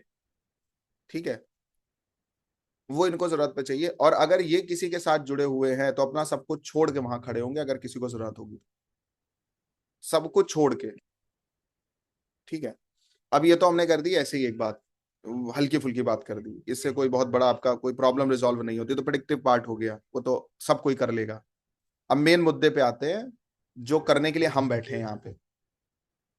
आपकी कुंडली में जहां भी 4 नंबर राशि आएगी, उसको नोट करके लिखना, जिस भी हाउस में 4 नंबर राशि आएगी, जब तक आपको उस चीज की सबसे ज्यादा रिक्वायरमेंट नहीं होगी, जब तक उसकी सबसे ज्यादा जरूरत नहीं होगी, जब तक उसको लेकर के पॉजिटिव नहीं होगे, तब तक वो चीज आपके हाथ नहीं लगेगी। चाहे घर हो, चाहे पैसा हो, चाहे पार्टनर हो, चाहे सर्वेंट्स हो, चाहे वो कोई भी हो, तब तक वो चीज आपके हाथ नहीं लगेगी जब तक उसकी सबसे ज्यादा जरूरत आपको नहीं लगेगी। और हम लोग एक बात नहीं कहते हैं यार, भगवान पता नहीं कैसे क्या किया होगा जो उसकी वजह से ये चीज हमें मिली है, और जब मिली मिली है तो उसका हमें ध्यान रखना चाहिए, उसको इंपॉर्टेंस देनी चाहिए, उसको वैल्यू देनी चाहिए। तो ये भी 4 नंबर राशि में आता है। अगर आपको कोई चीज मिली है और आप उसको वैल्यू नहीं दे रहे हो, उसकी केयर नहीं कर रहे हो, मान लो आपने 4 नंबर राशि आपके 4 नंबर हाउस पे, 4 साइन आपके 4th हाउस पे है, आपको ये कार खरीद के ले आए, अब वो कभी पुछती नहीं है, ऐसे गंदी पड़ी रहती है, आप कोई केयर ही नहीं कर रहे हो, उसकी कोई ध्यान ही नहीं दे रहे हो। ठीक है, तो पूरी लाइफ में आप बहुत ज्यादा गाड़ियां खरीद नहीं पाएंगे। बहुत ज्यादा घर आपके लाइफ में आएंगे, भले छोटा हो, उसकी प्रॉपर केयर होनी चाहिए, उसके साथ इमोशनल बाउंड होना चाहिए। तो आपका इमोशनल बाउंड कहाँ होगा? आप केयर किन चीजों को लेकर के करेंगे? आप इमोशनल बहुत ज्यादा कहाँ पे हैं? जहां पे 4 नंबर राशि हो। कुंडली ये बताती है कि हमें कहाँ पे क्या चीज करनी है। क्लियर हो रही बात? तो हमारी लाइफ में प्रॉब्लम इसलिए आती है कि हम वहां वो चीज नहीं कर रहे हो। कुंडली बताती है कि हमें कहाँ पे क्या चीज करनी है, और जब प्रॉब्लम हमारी लाइफ में आती है तो हम वहां पे वो चीज नहीं कर रहे होते, इसीलिए प्रॉब्लम आई है। कर रहे होते तो प्रॉब्लम ना आती, प्रॉब्लम आ रही है, करने लगेंगे तो प्रॉब्लम रिजॉल्व भी हो जाएगी। करने लगेंगे तो प्रॉब्लम रिजॉल्व भी हो जाएगी, इतना ही करने से केवल। क्लियर? 4 नंबर राशि। अब मान लो 7 नंबर हाउस में 4 नंबर राशि पड़ी है, 7th हाउस में। अब 7th हाउस में 4 नंबर राशि पड़ी, किसकी केयर करनी है? स्पाउस की केयर करनी है। स्पाउस के साथ इमोशनल बाउंड होना चाहिए, और अगर उनको बहुत जरूरत है तो उस टाइम पे आपको उनके साथ खड़े होना चाहिए। उस टाइम पे ना तो बॉस याद आए, ना तो ऑफिस याद आए, ना तो कोई और चीज आपको याद आए। उस टाइम पे जिस व्यक्ति को सबसे ज्यादा आपको जरूरत है, वो भी जहां पे 4 नंबर राशि पड़ी है, वहां पे आपको खड़े होना ही है। और नहीं तो पता है क्या होगा? अगर नहीं खड़े हो गए, फिर प्रकृति रूठ जाएगी आपसे। वो काम जो हमें हमारी कुंडली कह रही है करने के लिए, जब हम वो काम नहीं करते हैं, तो प्रकृति हमसे रूठ जाती है, फिर हमें पनिश करती है। मान लो मौके पे हमारे स्पाउस को सबसे ज्यादा हमारी जरूरत थी, हम बॉस को देख रहे हैं, कंपनी को देख रहे हैं, चीजों, आप छोड़ के आ जाओ। मैं ऐसे नहीं कहूंगा छोड़ के आओ, बट उसका कुछ सेटलमेंट कर लो, कुछ जुगाड़ कर लो, कुछ और चीजें कर लो, बट मौके पे आप पहुंचो। अगर आपकी आपको सबसे ज्यादा आपके स्पाउस को आपकी जरूरत है, आपके पार्टनर को आपकी सबसे ज्यादा जरूरत है, तो रहिए। आपके बिजनेस को अगर आपकी जरूरत है तो आप रहिए, टाइम दीजिए। और कोई भी काम जहां पे 4 नंबर राशि आ रही है, उसको इमोशनली करो, प्रैक्टिकली करने की कोशिश मत करो, कभी भी फ्लॉप हो जाओगे आप। क्योंकि 4 नंबर राशि में इमोशंस हैं, प्रैक्टिकलिटी नहीं है। 4 नंबर राशि पता है क्या है? मतलब चंद्रमा का गुण जानते हो क्या? सेक्रीफाइस करता है, वहां से प्रॉफिट नहीं मिलने हैं बल्कि ब्लेम्स और मिलने हैं, फिर भी आपको करना है वो काम। आपको वहां से कोई अपेक्षा नहीं करनी है, वहां से कुछ मिलेगा नहीं, करने के बाद भी कोई रिजल्ट्स नहीं मिले, कोई रिस्पॉन्ड नहीं मिलेगा, हो सकता है ब्लेम्स भी मिल जाए, लेकिन आपको वो काम करना है। उससे जानते हो क्या होगा? जैसे ही आप 4 नंबर राशि को और चंद्रमा जहां बैठा है उस हाउस को इतनी चीजें डाल के सही कर लेते हो, आपका दूसरा भाव एनहेंस हो जाता है, आपका सेकंड हाउस एनहेंस हो जाता है। और आप कोई भी काम विदाउट प्रॉफिट तभी करोगे जब संस्कार आपके बहुत अव्वल दर्जे के होंगे, नहीं तो नहीं कर सकते। आपकी पेरेंटिंग जिस लेवल की हुई होती है, उसी लेवल का आपका मून होता है। नोट करना इस पॉइंट को नोट करके लिख लेना। आपकी पेरेंटिंग जैसी हुई होगी, आपकी फैमिली ने संस्कार आपको जिस लेवल के दिए होंगे, वैसा ही आपका चंद्रमा होगा। इसलिए एक बात तो समझ में आती है, फैमिली बताएं क्या करती है? फैमिली मूड बनाती है, मन बनाती है, संस्कार डेवलप करती है। परिवार कुछ तो करते हैं, ऐसा नहीं है कि परिवार कुछ नहीं करते। मैं आपको फिर से एक बात बता रहा हूं, जहां पे वाटर एलिमेंट आ गया, देखो फिर से लिख लो, fire element, earth element, fire element, earth element, air element और वाटर एलिमेंट। जहां पे वाटर एलिमेंट वाली साइन जाएंगे, 4 8 12 वाटर एलिमेंट साइन होते हैं, यहां पे मिलता कुछ नहीं है, यहां पे होता कुछ नहीं है। वाटर एलिमेंट मतलब देने का है, लेने का नहीं है। इसको ऐसे भी कहते हैं, धर्म अर्थ काम मोक्ष। जो फायर एलिमेंट है उसको धर्म से जोड़ा गया है, जो अर्थ एलिमेंट है उसको अर्थ से जोड़ा गया है, जो एयर एलिमेंट है उसको काम से जोड़ा गया है, जो वाटर एलिमेंट है उसको मोक्ष से जोड़ा गया है। इसका अर्थ क्या है? जहां पे भी आपकी कुंडली में 4 नंबर राशि, 8 नंबर राशि और 12 नंबर राशि पड़ेगी, नोट करके लिखना, उन जगहों पे आपको खड़े रहना है और देना है। एक्सपेक्टेशन या डिजायर जीरो होना चाहिए, बल्कि माइनस में हो तो बहुत अच्छा रहेगा। ये राशियां केवल देने की हैं, लेने की 1 रुपए लेने की नहीं है। अब 4 नंबर राशि आपकी कुंडली के जिस भी हाउस में पड़ी होगी, वो केवल देना है, लेना नहीं है वहां से। और एक बात बताएं, जब देना चालू करोगे ना, इतने लेवल पे आएगा, इतना बड़े लेवल पे आएगा कि तुम ऐसे हजारों लोगों को बिठा के दे दोगे। मेरी बात पे बिलीव करना, मैं जो बात बोल रहा हूँ। क्योंकि पता है चंद्रमा एकाएक बहुत कुछ दे देता है। 4 नंबर राशि एकाएक बहुत कुछ दे देती है, बट आपको पहले देना पड़ेगा, वहां देना पड़ेगा, पहले इन्वेस्टमेंट लेते हैं वो, फिर आपके हाथ लग जाएगी कोई चीज। सच में हमें लगता है कि हम क्यों दें, हमें लगता है हम क्यों करें। जिस दिन आप करना चालू करेंगे, देना चालू करेंगे, हो सकता है 2 साल, 4 साल, 5 साल, 10 साल रिजल्ट ना आए, लेकिन 11वें साल जब रिजल्ट आएगा ना, ये 10 साल का भी कवर कर देगा, आने वाले 20 साल का भी कवर कर देगा, जिस दिन वो रिजल्ट आ जाएगा। इसलिए कभी मत चूको जहां 4 नंबर राशि है, 8 नंबर राशि है, 12 नंबर राशि है। और एक बात बता देते हैं, चलो अब बात आ गई है तो बता देते हैं। मान लो किसी की कुंडली में, किसी की वृषभ लगन की कुंडली है, सॉरी लिब्रा असेंडेंट है, तो लिब्रा असेंडेंट है तो 8 नंबर राशि कहां पड़ेगी? दूसरे भाव में। अब 8 नंबर राशि कुंडली के 8वें भाव को भी ऑन करती है, अगर देखा जाए कालपुरुष की कुंडली के हिसाब से, करती है नहीं करती है? अगर किसी व्यक्ति को फाइनेंशियली ट्रबल आ गया, एकदम से कोई फाइनेंशियल कंडीशन खराब हो गई, उसकी फैमिली में कोई बहुत बड़ी प्रॉब्लम आ गई, कोई बहुत बड़ी विपदा आ गई, कोई उसकी बहुत बड़ी चोरी हो गई, कोई बहुत बड़ा लॉस हो गया, लॉस तो वैसे 12 से देखा जाता, बट जो भी दूसरा भाव था उसमें किसी भी तरीके की प्रॉब्लम आई, और आपकी कुंडली में 8 नंबर राशि दूसरे भाव पे पड़ी हुई है, ऐसा कोई व्यक्ति आपको दिख जाए जिसकी एकाएक दूसरे भाव से रिलेटेड जो लाइफ है वो डिस्टर्ब हो गई पूरी तरीके से, उसकी जैसे ही आप हेल्प करेंगे विदाउट एनी एक्सपेक्टेशन, प्रकृति आपको कहां से देगी आपको ये नहीं पता चलेगा, पता नहीं चलेगा।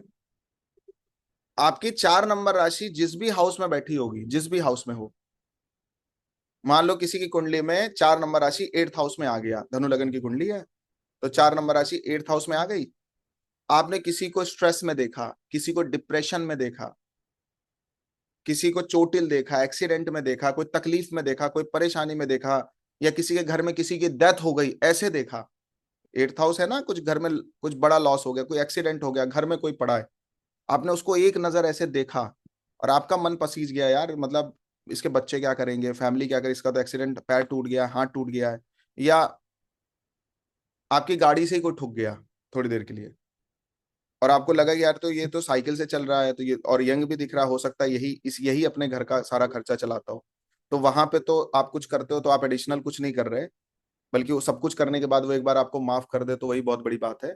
लेकिन जब आप किसी को ऐसे देख रहे हो जिसमें आपने कुछ नहीं किया, कुछ और प्रकृति वश हो गया, परमात्मा के वशीभूत होके हो गया, ऐसे व्यक्ति की जैसे ही आपने हेल्प करी, जहां पे आपकी 4, 8, 12 नंबर राशि पड़ी है, उनकी हेल्प करते ही, जहां पे आपकी 4, 8, 12 नंबर राशि है, जिस भी चीज को लेकर के आपने हेल्प करी, वो तुरंत तुरंत इनहेंस हो जाएगा हाउस, उसकी नेगेटिविटी खत्म, पॉजिटिविटी चालू। रेमेडी कभी लाइफ में ऐसे करने की कोशिश करना, ऐसे मत करना कि एक मुट्ठी जौ नदी में बहाओ जाके, और रीजन क्या दिया जा रहा है, मछलियां खाएंगी, तो यार 2 4 बोरी बहा दो ना, उस केस में बहुत मछलियां खा लेंगी। उपाय तब तक वर्क नहीं करेंगे, नोट कर लेना मेरी बात को, जब तक इमोशनली, साइकोलॉजिकली और किसी का हित करने की नियत से नहीं करोगे, तब तक रेमेडीज वर्क नहीं करेंगी। और आप सच में चाहते हो उपाय करना, तो किसी को आपके कुछ करने से प्रसन्नता होनी चाहिए, खुशी होनी चाहिए, आपको भी खुशी मिलेगी, तत्काल मिलेगी। उपाय करने से मुंह नहीं बनेगा ऐसे कि यार 1 महीने से कर रहे हैं, कुछ तो रिजल्ट दिख नहीं रहा है।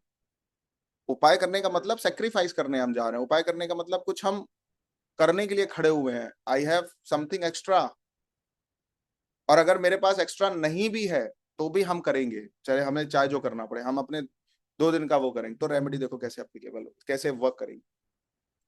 तो मैं अभी आपसे एक बात कर रहा था, 4, 8, 12 राशि क्या है? सेक्रीफाइस करने की राशि, केवल देने की राशि, यहाँ पे लेना है ही नहीं। और जब लेना नहीं है, इस नियत से काम करना है, ये जब देने आएंगी तो इस तरीके से देंगे कि तुम्हारी नियति बदल देंगी। लेना नहीं है, इस नियत से काम करना है, इंटेंशन यही होनी चाहिए कि मुझे कुछ नहीं चाहिए। कहां पे? जहां पे 4 नंबर है, जहां पे 8 नंबर है, जहां पे 12 नंबर है, इनकी किसी भी तरीके की हेल्प करने के लिए मुझे कुछ नहीं चाहिए, आपकी नियत ये चाहिए। जैसे ही आप इस नियत से काम करोगे, आपकी नियति बदल जाएगी। नियति मतलब समझते हैं क्या? डेस्टिनी बदल जाएगी, प्रारब्ध बदल जाएगा, भाग्य बदल जाएगा। अब आती है फिर धर्म त्रिकोण की बात आती है। ये धर्म त्रिकोण कौन से? 159, 159 को हम धर्म त्रिकोण बोलते हैं कि भाई 159। मेरी एस्ट्रोलॉजी थोड़ा ऐसे ही है, मैं बहुत ज्यादा प्रिडिक्शन पे और उन सब चीजों पे थोड़ी कम, उस पर भी ले जाएंगे, उस पर भी बात करेंगे, बट मुझे ऐसा लगता है जो अभी आज की जो सबसे बड़ी रिक्वायरमेंट है वो यही है। ठीक है, तो 159 क्या है? अब 159 को धर्म त्रिकोण कहते हैं। भाई आपकी कुंडली में 159 राशि जिस भी हाउस में पड़ी हो, उस व्यक्ति को कभी चीट नहीं करना। उधर कभी गद्दारी नहीं करनी है, उधर कभी अनएथिकल नहीं होना है, कभी नहीं होना है पूरी लाइफ में। आप अगर कहीं बहुत प्योर होना चाहते हो तो 159 जहां पड़ा है वहां पे बहुत ईमानदार होने की कोशिश करो, वहां बहुत हम्बल होने की कोशिश करो, वहां बहुत काइंड होने की कोशिश करो, जहां पे फायर एलिमेंट आ रहा है। ठीक है, जहां पे अर्थ एलिमेंट आ रहा है, जहां पे अर्थ एलिमेंट, उसको अर्थ त्रिकोण बोलते हैं, वहां से कमाने की कोशिश करो, सब कुछ कमाओ, वहां से कमाइए। और कमाई पता है लोगों की भी है, कमाई केवल धन की नहीं है, हम लोग भी कमाते हैं साथ में। हम पैसा तो कमाते ही हैं, पुण्य भी कमाते हैं, धन भी कमाते हैं, लोग भी कमाते हैं, विश्वास भी कमाते हैं। विश्वास भी तो कमाते हैं ना यार, ये आदमी गलत नहीं हो सकता, कोई भी है गलत हो सकता है, ये नहीं गलत हो सकता, ये विश्वास की ये भी कमाई है। तो जहां पे भी आपकी कुंडली में 2, 6, 10 नंबर राशि पड़ी हो, 2, 6, 10, उस वहां कमाई करनी है, बस आंख बंद करके कमाना है। वहां के लोग कमाओ, वहां से पैसा कमाओ एथिकली, वहां से विश्वास कमाओ, वहां से ही अर्न होगा। फिर आता है 3, 7, 11, इसको काम त्रिकोण बोलते हैं। इन चीजों को इंजॉय करो, केवल जहां पे 3 नंबर राशि है उनके साथ इंजॉय करो, वहां केवल मौज करो, और कुछ नहीं करना है आपको। अब मान लो किसी की धनु लगन की कुंडली हो, शहरा जी, तो कहाँ एंजॉय करना है? ऑडियंस के सामने, क्लाइंट के सामने एंजॉय करो, मस्ती करो, फन करो, एंजॉय करो। फिर जहां 6 नंबर राशि हो, सॉरी जहां पे 7 नंबर राशि हो, 3, 7, 11 है ना, मतलब मैं ये कह रहा था एंजॉय के कई अर्थ हैं। वहां पे स्ट्रेस नहीं लेना है, वहां पे टेंशन नहीं लेना है, वहां पे अपने को बेस्ट करना है, बेहतर करना है, कनेक्ट करना है, वहां से इंजॉय करना, वो लोग वो चीजें आप इंजॉय। मान लो किसी की कुंडली में मान लो 10th हाउस में 7 साइन पड़ जाए थोड़ी देर के लिए, 10th हाउस में 7 साइन पड़ जाए, तो ऐसे प्रोफेशन में जाना है जहां पे आपका मन लगे, जिस काम को आप इंजॉय करें, ना कि वो काम आपका सबसे बड़ा सरदर्द बन जाए। तो जब भी आप कोई ऐसा प्रोफेशन चूज कर रहे हो तो एक बार ध्यान रखें, क्या हम इस काम को एंजॉय कर पाएंगे, क्या हम इस काम का हमें सैलरी नहीं भी मिलेगा तो भी कर पाएंगे। अगर आंसर हाँ आ रहा तो कर लो, नहीं आ रहा है तो उसको थोड़ा रिफाइन करो, थोड़ा और चीजें चेक कर लो कि हमें आईटी में ही काम करना है, लेकिन कैसे काम करना है, कस्टमर रिलेशन पे काम करना है, प्रोजेक्ट्स पे काम करना है, प्रेजेंटेशन पे काम करना है, कहाँ पे काम करते हो, वो कैटेगरी भी बनाई जा सकती है ना, उसके लिए कुछ कोर्सेज किए जा सकते हैं। आप सेम इंडस्ट्री में काम करो लेकिन अपने को उन चीजों के लिए डेवलप कर लो जिस काम को आपको वहां पे करने में मजा आ जाए। मैं आपको फील्ड छोड़ने की बात नहीं कर रहा था। जैसे कुछ लोग हैं तो उनको लोगों से कम्युनिकेट करना अच्छा लगता है, कुछ लोग उनको चेयर पे बैठ के अपने आइडिया शेयर करने में अच्छा लगता है, काम करने में अच्छा लगता है। इसको बोलते हैं काम त्रिकोण। काम त्रिकोण क्या है? काम त्रिकोण का तात्पर्य यह है जहां पे आपकी कुंडली में 3 नंबर राशि, 7 नंबर राशि और 11 नंबर राशि आपकी कुंडली में होगी, उन चीजों को एंजॉय करना है। प्रायोरिटी ये होनी चाहिए। मान लो 11 नंबर राशि तीसरे भाव में है तो ट्रेवल को एंजॉय करो। दूसरे नंबर हाउस में अगर 11 नंबर राशि है तो अपनी फैमिली के साथ एंजॉय एंजॉय करो। आपकी फैमिली आपके साथ जब मिले, घुले मिले, उसको अच्छा लगे, आप जब बैठो उनके साथ मौज मस्ती थोड़ी करो। जो भी आपने सेविंग करके रखी है उसको उसको देख देख के खुश हो, थोड़ा सा अपना रोज एक बार देख लिया करो। मैं अरे वाह इतना जोड़ लिया है, अगले महीने फिर इतना जोड़ लेगा, वाह अब तो मैं बहुत पैसे वाला हो जाऊंगा। खुश हो, खुश होने से भी बढ़ेंगी चीजें। और एक बात, आपको ही केवल एंजॉय नहीं करना है, जहां पे वो राशि पड़ी है वो लोग भी आपके साथ रह के एंजॉय करते हुए काम करें। केवल आप ही एंजॉय करेंगे क्या? कुंडली तो ये कहती नहीं है। जहां पे आपकी कुंडली में काम त्रिकोण वाली राशियां पड़ेंगी वो लोग आपके इंटर करने से ही खुश हो जाए, ऐसा आपको अपना ऑरा बनाना चाहिए, ऐसा उनके लिए करना चाहिए, ऐसा उनको फ्रीडम देना चाहिए, ऐसे उनका आत्मविश्वास जीत लेना चाहिए कि वो ऐसे डरे डरे से ना रहे कि हमारा बॉस इंटर कर रहा होगा, या पापा आ रहे होंगे, मम्मी आ रही होंगी, अभी कत्ल ही कर देंगे, चाकू भी होगी हाथ में उनके कहीं ना कहीं। तो इस तरीके का नहीं, मतलब उन चीजों के साथ आप इंजॉय कहाँ करेंगे? जहां पे काम त्रिकोण होगा। और आप अगर डायरेक्ट नहीं इंजॉय करेंगे तो कुछ और तरीकों से आपको इंजॉय करना पड़ेगा, और वो तरीके खराब भी हो सकते हैं। हैप्पीनेस तो चाहिए ना, खुशी तो चाहिए ना लाइफ में। आप भी इंजॉय करें और वो लोग भी इंजॉय करें जहां पे काम त्रिकोण वाली राशियां पड़ी हैं, वो लोग ज्यादा इंजॉय करें आपसे। आप थोड़ा कम भी करेंगे चलेगा, वो आपसे ज्यादा करने चाहिए जब वो आपके साथ हो, या आप जब उनके साथ हो। ऐसा नहीं है कि केवल एंजॉय करना है, मतलब वहां काम भी होगा, बट प्रॉपर स्पेस होगा, प्रॉपर फ्रीडम होगा। काम भी 12 घंटे की जगह 24 घंटे हम कर लेंगे, लेकिन कोई भी टेंशन में नहीं जा रहा है, स्ट्रेस में नहीं जा रहा है। अगर आपने कोई चीज अपने, मान लो 3 नंबर राशि आपकी कुंडली के 6 हाउस में पड़ी है, 6 हाउस में पड़ी है, तो हमने क्या बताया था 3 नंबर राशि में? कम्युनिकेशन, क्लैरिटी, और क्या बोला, थर्ड ऑप्शन क्या बोला था? कम्युनिकेशन, क्लैरिटी और कॉन्फिडेंस।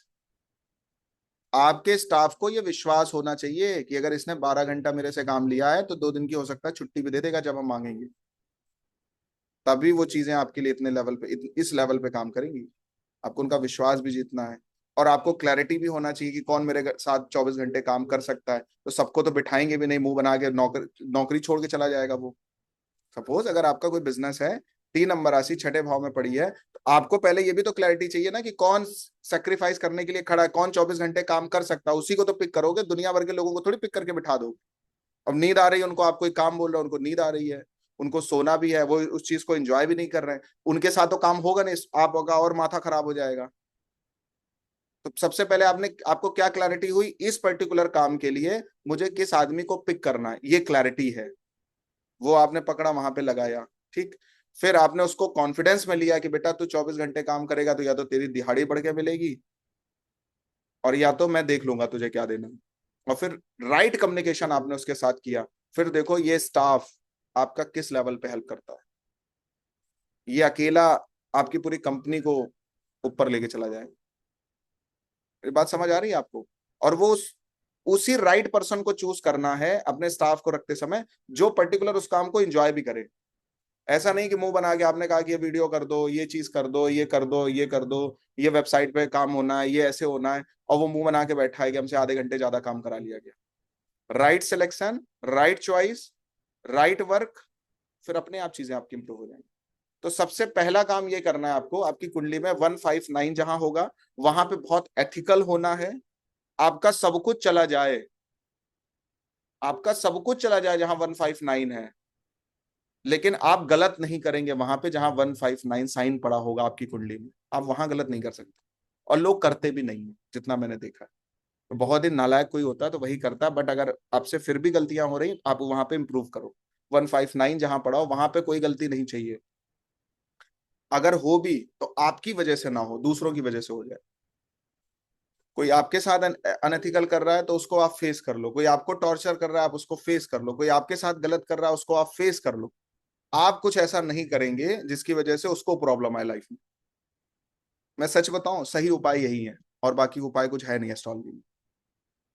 बाकी तो आदतें हैं, 40 दिन करो तो आपकी कुछ डोनेशन कराने का मन है, एकदम पूरे बैठे हो मक्कार हो के, किसी को 10 रुपए भी नहीं देना है, पूरी जिंदगी खाने के लिए बैठे हो, तो बता दिया जाता है थोड़ा बहुत करो।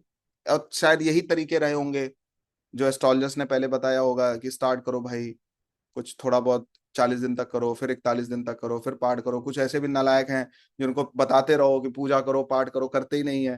फिर उनको ये बताओ कि ये तुम्हारा एग्जाम, ये पढ़ने से निकल जाएगा, फिर वो एग्जाम को तो किनारे लग गया है, अब वो पढ़े ना पढ़े, ये जरूर पढ़ लेगा। होगा कि नहीं होगा सुनीता जी? तो शायद इसलिए भी बता दिया जाता है कभी कभी।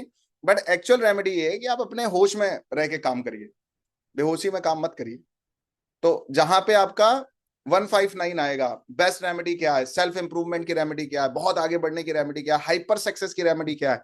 जहां पे आपकी कुंडली में 159 है, जिस भी हाउसेस में, उन चीजों को लेकर के आपको अपनी तरफ से अनएथिकली कुछ नहीं करना है, टॉर्चर नहीं करना है, गलत नहीं करना है। वो आपके साथ कितना भी गलत करें तो उसको सह लेना है। Be ethical, yes. क्लियर? जहां पे आपकी कुंडली के 2, 6, 10 नंबर राशि होगी, जिसको कहते हैं अर्थ त्रिकोण, वहां पे सब कुछ कमा लेना है, सब कुछ कमा लेना है, कुछ ना रह जाए। सब कमा लो, वहां का आदमी कमा लो, वहां की पैसा कमा लो, वहां से पैसा कमा लो, वहां से सारी चीजें कमा लो, अर्न कर लो। वहीं से कमाया जाता है सच में, जहां पे 2, 6, 10 नंबर राशि होती है, वहीं पे मेन आपकी अर्निंग होगी। ठीक है। जहां पे आपकी कुंडली के काम त्रिकोण राशियां पड़ी हैं, वहां इंजॉय करना है। इंजॉय मतलब ये नहीं कि दिन भर तफड़ी हो रही है, दिन भर हंसी मजाक हो रहा है, दिन भर गप्पे शप्पे हो रही हैं। मतलब क्वालिटी ऑफ वर्क के साथ साथ प्रॉपर फ्रीडम, प्रॉपर स्पेस। कि हाँ भाई, तू कर ले जितना तेरे से हो रहा है, बढ़िया से अच्छे से, जितना तुम ठीक है, तुम्हें कंप्लीट फ्रीडम है। और हाँ, वो लोग आपके साथ एंजॉय भी करें, आपके साथ फन भी करें, जहां पे 3, 7 और 11 नंबर राशि हो। और जहां 4, 8, 12, वहां पे 1% भी आपको एक्सपेक्टेशंस नहीं करनी है, उन लोगों की केवल हेल्प करनी है जहां पे 4, 8, 12। फिर आप देखिए, आपको आपकी लाइफ में जो कुछ भी चाहिए वो मिल जाए। एक भी ऐसी चीज नहीं होगी जो आपके हाथ से चली जाएगी। और एक बात बताएं, जब राशि पे आप काम कर लोगे, हाउस अपने आप अच्छे हो जाएंगे। जब आपने राशि पे काम किया और हाउस को कनेक्ट करना है उनके साथ में, जैसे हमने एग्जांपल के लिए बोला कि मान लो 4 नंबर राशि आपके 8th हाउस में पड़ी है। अब 8th हाउस को आपको इंप्रूव करना है। 8th हाउस कैसे इंप्रूव होगा? आपने किसी को एकदम से सडन प्रॉब्लम में देखा, एकदम से कोई सडन तकलीफ में देखा, अचानक कोई दर्द आ गया, अचानक कोई तकलीफ आ गया, अचानक कोई ऐसा कॉन्सिडेंस हो गया जिसकी वजह से वो व्यक्ति डिप्रेशन में चला गया, उसका सब कुछ खत्म हो गया। उस समय पे आप वहां खड़े हो जाओ जाके, और आप बोलो कि मैं जब तक खड़ा हूं, मेरे अकाउंट में जितना पैसा है, जो मेरे पास सोर्सेज या रिसोर्सेज हैं, तब तक तुझे प्रॉब्लम नहीं आएगी। हाँ हाँ, ये बात अलग है कि जितना मेरे पास है हम उतना ही कर सकते हैं, उससे ज्यादा तो नहीं कर पाएंगे, क्योंकि आदमी जो कमाता है उसके कई हिस्से होते हैं। इसको नोट करके चाहो तो लिख लो। आप जो कमाते हैं, पूरी सैलरी आपकी नहीं है। हम जो अर्न करते हैं वो पूरी सैलरी हमारी नहीं है। उसका 10 या 20% ही हमारा है, 80% हमारा नहीं है। आपकी जो वाइफ है उसके हिस्से में भी 10 to 15% आता है। आपके जो पेरेंट्स हैं उनके हिस्से में भी 10 to 15% आता है। प्रकृति का भी ऋण है, देवी देवताओं का भी ऋण है, अतिथि का भी ऋण है, जो आपके रिलेटिव्स हैं उनका भी हिस्सा है उसमें। प्रकृति का भी ऋण है, कि जहां से आप ऑक्सीजन ले रहे हैं, जहां से आप जल ले रहे हैं, जहां से आप धूप ले रहे हैं, उनके लिए भी कुछ करना है। वो भी पैसा जाना चाहिए, कुछ पेड़ लगाओ, कुछ और चीजें करो। अगर बच्चे हैं तो बच्चों का भी पैसा है उसमें 10%। तो अगर कोई व्यक्ति 1 लाख रुपए कमा रहा है और उसको किसी की हेल्प करनी है, तो वो 10,000 ही कर सकता है, इससे ज्यादा नहीं कर सकता। इसीलिए 10% का रेशियो निकाला गया कि भाई 1-1% पूरी फैमिली सेक्रीफाइस कर ले। आप अगर किसी के लिए कुछ करना चाहते हैं, तो आप 10% ही कर सकते हैं। इससे इतना अगर आप करने के लिए तैयार हैं, तो आपको इससे ज्यादा करने की जरूरत नहीं है। फिर अगर उससे ज्यादा करना है, तो शास्त्र ऐसा कहते हैं कि जिसके हिस्से का लेना चाहते हो उससे परमिशन लो। वाइफ से परमिशन लो, बच्चे से परमिशन लो, माता पिता से परमिशन लो, अपने जो बहुत क्लोज रिलेटिव्स हैं उनसे परमिशन लो। फिर उनका परसेंटेज उसमें ऐड करो। अगर वो मना कर दें तो मत दो। तो दान धर्म या सेवा की भी कुछ कंडीशंस हैं। ऐसे नहीं आंख बंद करके पूरी सैलरी दे दी जाती। अगर आपने किसी की सेवा करने के लिए आप खड़े हो गए, लेकिन आपकी अपनी पर्टिकुलर फैमिली ट्रबल में चली गई, तो फिर बहुत बड़ा अपराध भी आपके हाथ लग गया। तो जो उनके हिस्से हैं वो आप नहीं दे सकते, वो उनकी परमिशन के बाद ही आप देंगे। अपना हिस्सा दिया जा सकता है। तो जो फीमेल्स हैं वो अपना हिस्सा तो पति से मांगे, और वो अपने हिस्सा दे सकती हैं, अगर अर्न नहीं कर रही हैं तो। लेकिन अगर कोई व्यक्ति अर्न कर रहा है और ये इस बात की धौस दिखाए कि मेरा पैसा है, मैं चाहे जो करूं, तुझे जो जरूरत है वो बताए, तो वो फिर एथिकल है क्या? वो एथिकल नहीं है। 10% तो मांग लिया करो अच्छा आवाज से। पहले सैलरी आएगा तो 10% तो मेरा है, अभिराम ऐसा बोल रहा था। ना, पहले क्रेडिट करो मेरे अकाउंट में, बाद में बात करेंगे फिर तुमसे। ऐसे भी की तरह थोड़ी मांगेंगे। उसके बाद जो काम करते हैं वो बात की बात है, कि हम तुम्हारी सेवा कर रहे हैं, उसका अलग चाहिए। उसके तो शॉपिंग कराओगे, जेवर भी लेके आओगे, कपड़े भी दिलाओगे, हमारे फूफा नाना नानी कोई बीमार होंगे, उनको तकलीफ होगी, वहां भी चलोगे मेरे साथ, वो एडिशनल है। ये तो 10% पहले ला के दो। भाई मैं एक बात बताऊं, मैं अगर किसी का बहुत सपोर्ट करता हूँ तो आप सब फीमेल्स का बहुत सपोर्ट करता हूँ। मैं बताऊं, जब मैं जाता हूँ तो मैं, भाई मैं कभी मेल के साथ नहीं खड़ा होता हूँ कभी भी। वो कहेगा सर मेरी पत्नी को प्रॉब्लम है, वो सुनती नहीं है, ये नहीं करती। मैंने कहा वो तो सब छोड़ के चली आई है तेरे लिए। घर छोड़ दिया, भाई छोड़ दिया, फैमिली अपनी छोड़ दी, जिनके साथ 10-20 साल उसने बिताए वो छोड़ दी। उसके बाद भी दोषी भी वही है। तो कम से कम तुम तो थोड़ा भाई बड़ा दिल करो अपना। तो मैं तो भाई हम आप मैं तो पराम्बा की आराधना करने वाले लोग हैं, हम तो भाई हम तो माँ की रिस्पेक्ट करते हैं। आप सब हमारी माँ हैं। तो बात यही है, खींचो खींचो अपनी सैलरी, इसीलिए बता रहे थे 10% तो आपका अधिकार है, विशेषाधिकार। उसके बाद वो जितनी चीजें वो जो आप कर रहे हैं उनके लिए, वो तो उनकी जिम्मेदारी है, अपने हिस्से से देना ही पड़ेगा उनको। समझ गए? तो जिनके घर में महिलाएं खुश रहती हैं, स्त्रियां प्रसन्न रहती हैं, बच्चियां प्रसन्न रहती हैं, उनके घर में लक्ष्मी का चिरकाल वास हो जाता है, लक्ष्मी जी जाती नहीं है वहां से। और जहां पे स्त्रियों को टॉर्चर किया जाएगा, उनको परेशान किया जाएगा, वहां लक्ष्मी कभी रुक ही नहीं सकती। लक्ष्मी का एक बहुत बेसिक, बहुत बहुत इनोसेंट नेचर है माँ लक्ष्मी का, वो रुक ही नहीं सकती, टिकेंगी नहीं वहां पे। हाँ, ये बात अलग है कि लक्ष्मी के रूप में आप सूर्पनखा को अपने घर में ले आए हो, वो अलग विषय है, बट आप में से तो कोई नहीं है। हम जिनके घर में जाते हैं तो वहां तो हमें नहीं मिली आज तक। अब ये बात अलग है कि कोई शोभनखा कोई ले आए और कोई अलग, वो कैटेगरी की फीमेल्स ही अलग है ना, वो तो आती इसी माइंडसेट से है। अच्छा, कुछ ऐसी फीमेल्स हैं जो आती इसी माइंडसेट से हैं कि उनको घर ही खराब करना है, आपका ले ही के जाना है, और उन्होंने 2-3 बार और ये सब काम कर लिया है। तो उनकी हम बात करें ना, वो हमारे हिस्से में आएंगी भी नहीं। ठीक है, वो ना तो वो फैमिली हमें बुलाएगी। तो कहने का जो तात्पर्य है वो ये है कि जिन घर में महिलाएं प्रसन्न है और बच्चियां बेसिकली, ठीक है, वो जो प्रसन्न है, उनकी प्रसन्न, वो अगर खुश हैं तो फिर लाइफ में फिर कभी कोई प्रॉब्लम नहीं आती, लक्ष्मी की वैसी ही कृपा है। तो ऐसे राशियों को कैटेगराइज करना है, जो अभी आज हमने बताया। आज हमने 4 नंबर राशि तक बात करी थी, कैंसर साइन तक, कि अलग अलग हाउसेस में उसको डालना कैसे, अप्लाई कैसे करना है। ठीक है, तो ऐसे ही चीजें आप हर हाउस में डालेंगे। अभी आपको क्या काम करना है, फिर आपकी कुंडली में जो आगे की राशियां हैं, 5, 6, 7, 8, आप कोशिश करेंगे इन राशियों को कुंडली के अलग अलग हाउसेस में डालने की, और उनकी प्रिडिक्शन खुद से क्रिएट करने की। जब तक आप खुद से नहीं करेंगे समझ नहीं आएगा। जो आज पढ़ा है उसको भी अलग अलग हाउसेस में आप डालिए, डाल करके चेक करिए कि ये चीजें मेरे साथ हो रही हैं कि नहीं हो रही। आपकी कुंडली में कहीं 159 होगा, कि आप उन चीजों के लिए एथिकल हैं कि नहीं है। जहां पे 2, 6, 10 है, वहां को लेकर के आप वहां से चीजें अर्न कर रहे हैं कि नहीं कर रहे हैं। जहां पे 3, 7, 11 है, क्या वहां पे आप इंजॉय कर रहे हैं कि नहीं कर रहे हैं। जहां पे 4, 8, 12 है, आप वहां पे सेक्रीफाइस कर रहे हैं कि नहीं कर पाए। आंसर अगर हाँ आ रहा है तो बहुत अच्छी बात है, आंसर अगर ना आ रहा है तो यू शुड ट्राई, कोशिश करनी है, तो वो चीजें ठीक हो, इम्प्रूव हो। और फिर यही रेमेडी है सबसे बेस्ट, इससे अच्छी कोई रेमेडी ही नहीं है।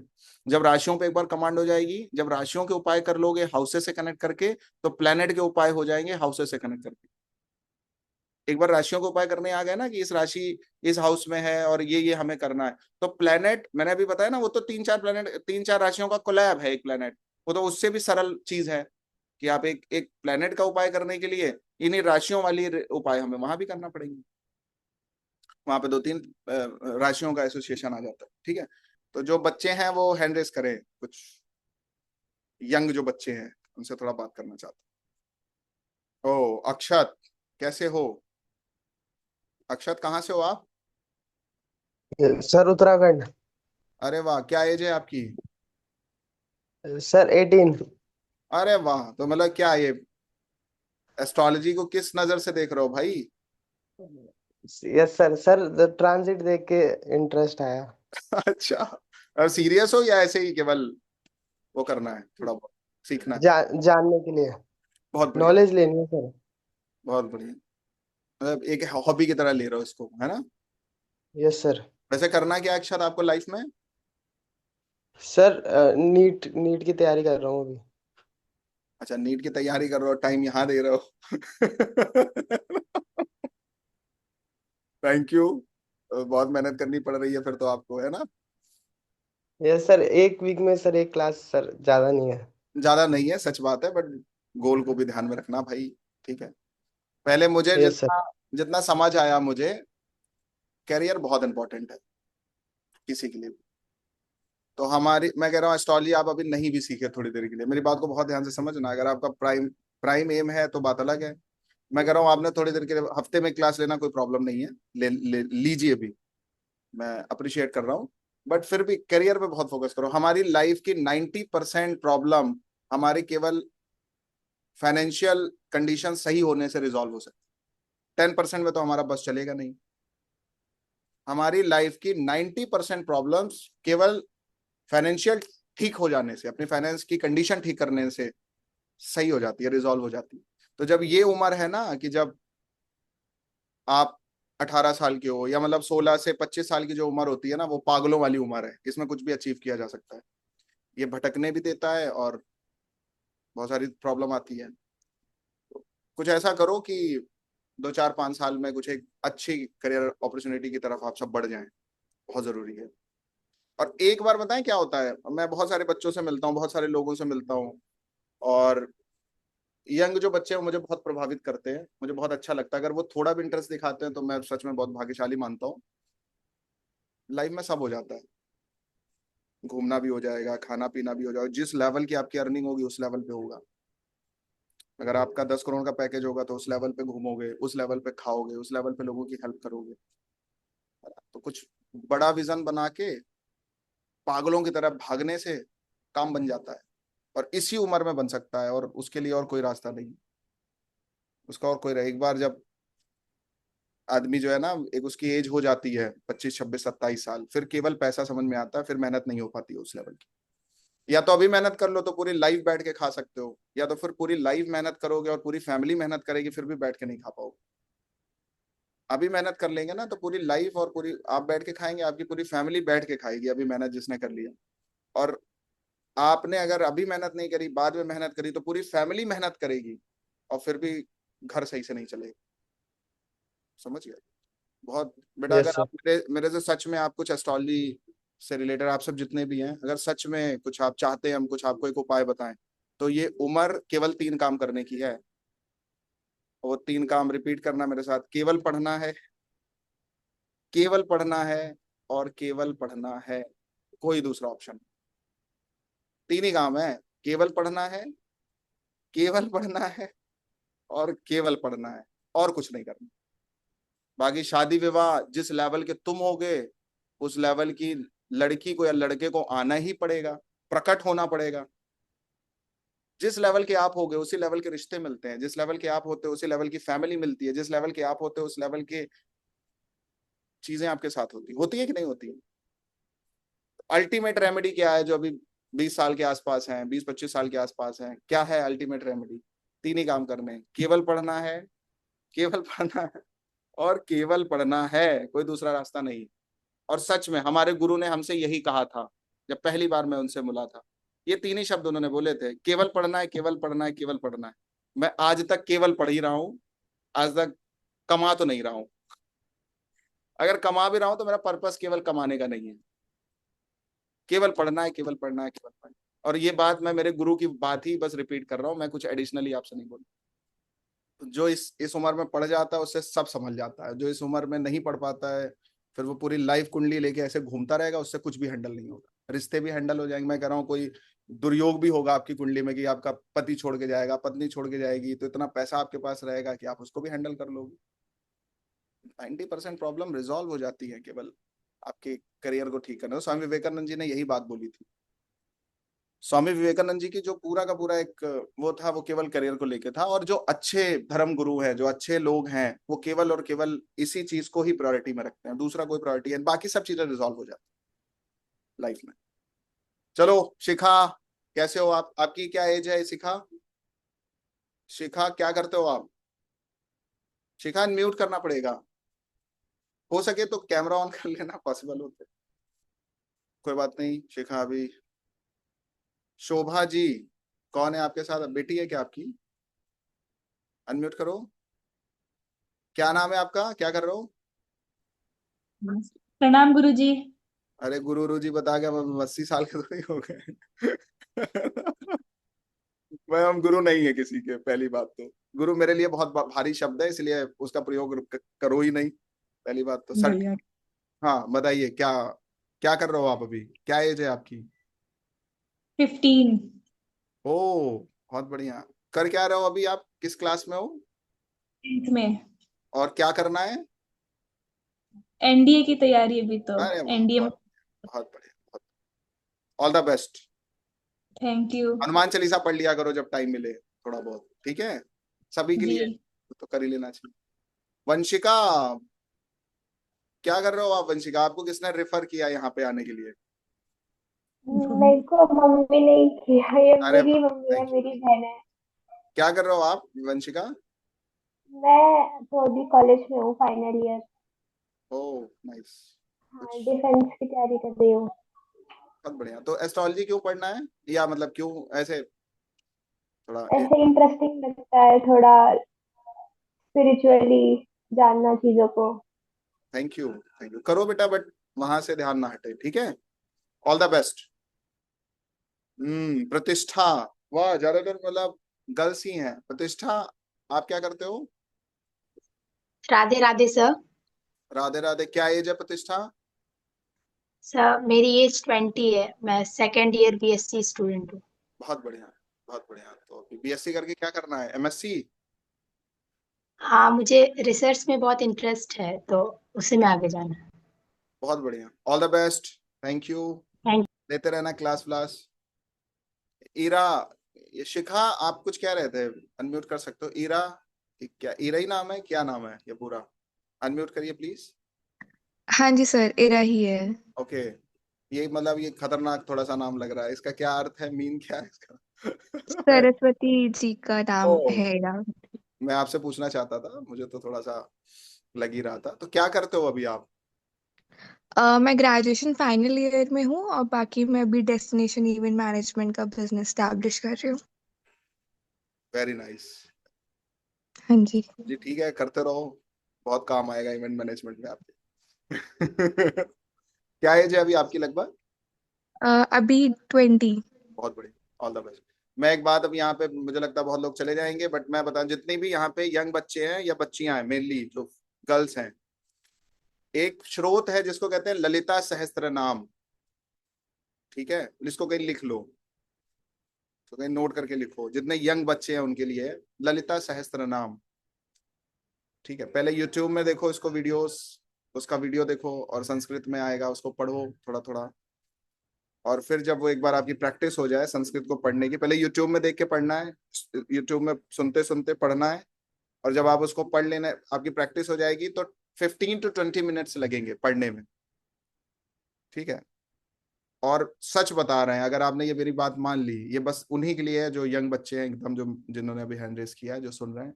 अगर आपने इसको किसी भी तरीके से पढ़ लिया, और अपने कुछ डेडिकेशन आपका आ गया पढ़ने को लेकर के, और ऐसा कभी हुआ कि आप जब तक जिस दिन पढ़ नहीं रहे उस दिन आपको दिन अच्छा नहीं लग रहा है, और जिस दिन कभी ऐसा हो गया, तो बेटा ब्लास्ट कर दोगे आप लोग, लिटरली। ठीक है? ललिता सहस्त्र नाम पढ़िए आप सभी, अगर पढ़ पाए तो। केवल एक काम कर लो, यही केवल पढ़ो। और इसमें ज्यादातर यंग बच्चियां हैं, तो मैं और ज्यादा थोड़ा सा, मतलब थोड़ा जबरदस्ती करते हुए बोल रहा हूँ कि ललिता सहस्त्र नाम बहुत कुछ कर सकता है। ठीक है? वंशिका, आप भी पढ़ना, और भी जितने लोग हैं सबके लिए एक रिक्वेस्ट है मेरी। प्रतिष्ठा, आपसे बात हो गई है? दृष्टि, आपसे बात हो गई थी मे बी लास्ट क्लास में या लास्ट सेशन में। और बाकी सब सही चल रहा है आपका? मौसी का नाम क्या है आपकी? सर अंजू ग्रोवर। कहाँ है अंजू जी? भाई प्रकट हो जाइए तुरंत, अंजू जी। ओ, ओके, कोमल जी। हाँ, क्यों नहीं, जरूर। अंजू जी कहाँ है? अंजू ग्रोवर जी, अरे वाह। Anju ji thank you so much, बहुत टैलेंटेड बच्ची है ये। तो मुझे लगता नो है सर। ये मतलब मुझे लगता है कुछ करेगी, कुछ सेवा वेवा भी करेगी लोगों की आगे चल के। जी सर। इंटरेस्ट है क्या तुम्हारा दृष्टि? क्या सर? पेट्स एनिमल्स हैं, उनमें इंटरेस्ट है क्या आपका थोड़ा बहुत कुछ? किसमें? पेट्स एनिमल जो होते हैं, डॉग्स और ये सब, थोड़ा?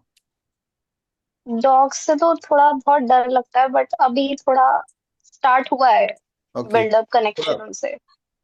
हाँ, थोड़ा उनको सर्व करो, कुछ खिलाओ पिलाओ थोड़ा बहुत उनको, ब्रेड वेड खिला दिया करो। हम्म। अपनी पॉकेट मनी से खिलाना, ठीक है? अच्छा। बहुत बढ़िया Anju ji, thank you so much recommend करने के लिए। बच्चे बच्चों के लिए तो हम हैं ही हैं, यहाँ तो आना ही चाहिए। Thank you. ललिता सहस्त्र नाम पढ़िए। हाँ यस, विजय जी कह रहे हैं बच्चे समझदार कितने, यहाँ हम 31 साल के हो गए, हमें समझदारी नहीं है। सही बात है, ये तो हमारे लिए भगवान की बहुत बड़ी कृपा है। अमित भार्गवा, आप क्या कर रहे हो? अमित, आप क्या कर रहे हो? अनम्यूट करो। अमित जी, आप क्या कर रहे हैं, प्लीज अनम्यूट करिए। ओ नहीं हो रहा। भविष्य जी, अरे संकट नमस्कार क्या हो गया? हाँ, अरेंज हुआ क्या? करवा दो रात तक भाई अभी। थैंक यू, अभी तो घर पे ही हैं जी। जरूर जरूर, thank you so much, thank you. हाँ यस भविष्य, नमस्कार सर। नमस्कार, क्या कर रहे हो आप? सर 12th स्टूडेंट हूँ। क्या, कौन से स्टूडेंट हो?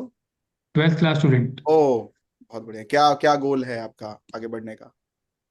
एस्ट्रोलॉजी में एस्ट्रोलॉजी करना है, बहुत बढ़िया यार, बहुत अच्छे। काफ़ी है, बट वैसे लॉ भी परस्यू कर रहा हूँ साथ में मैं।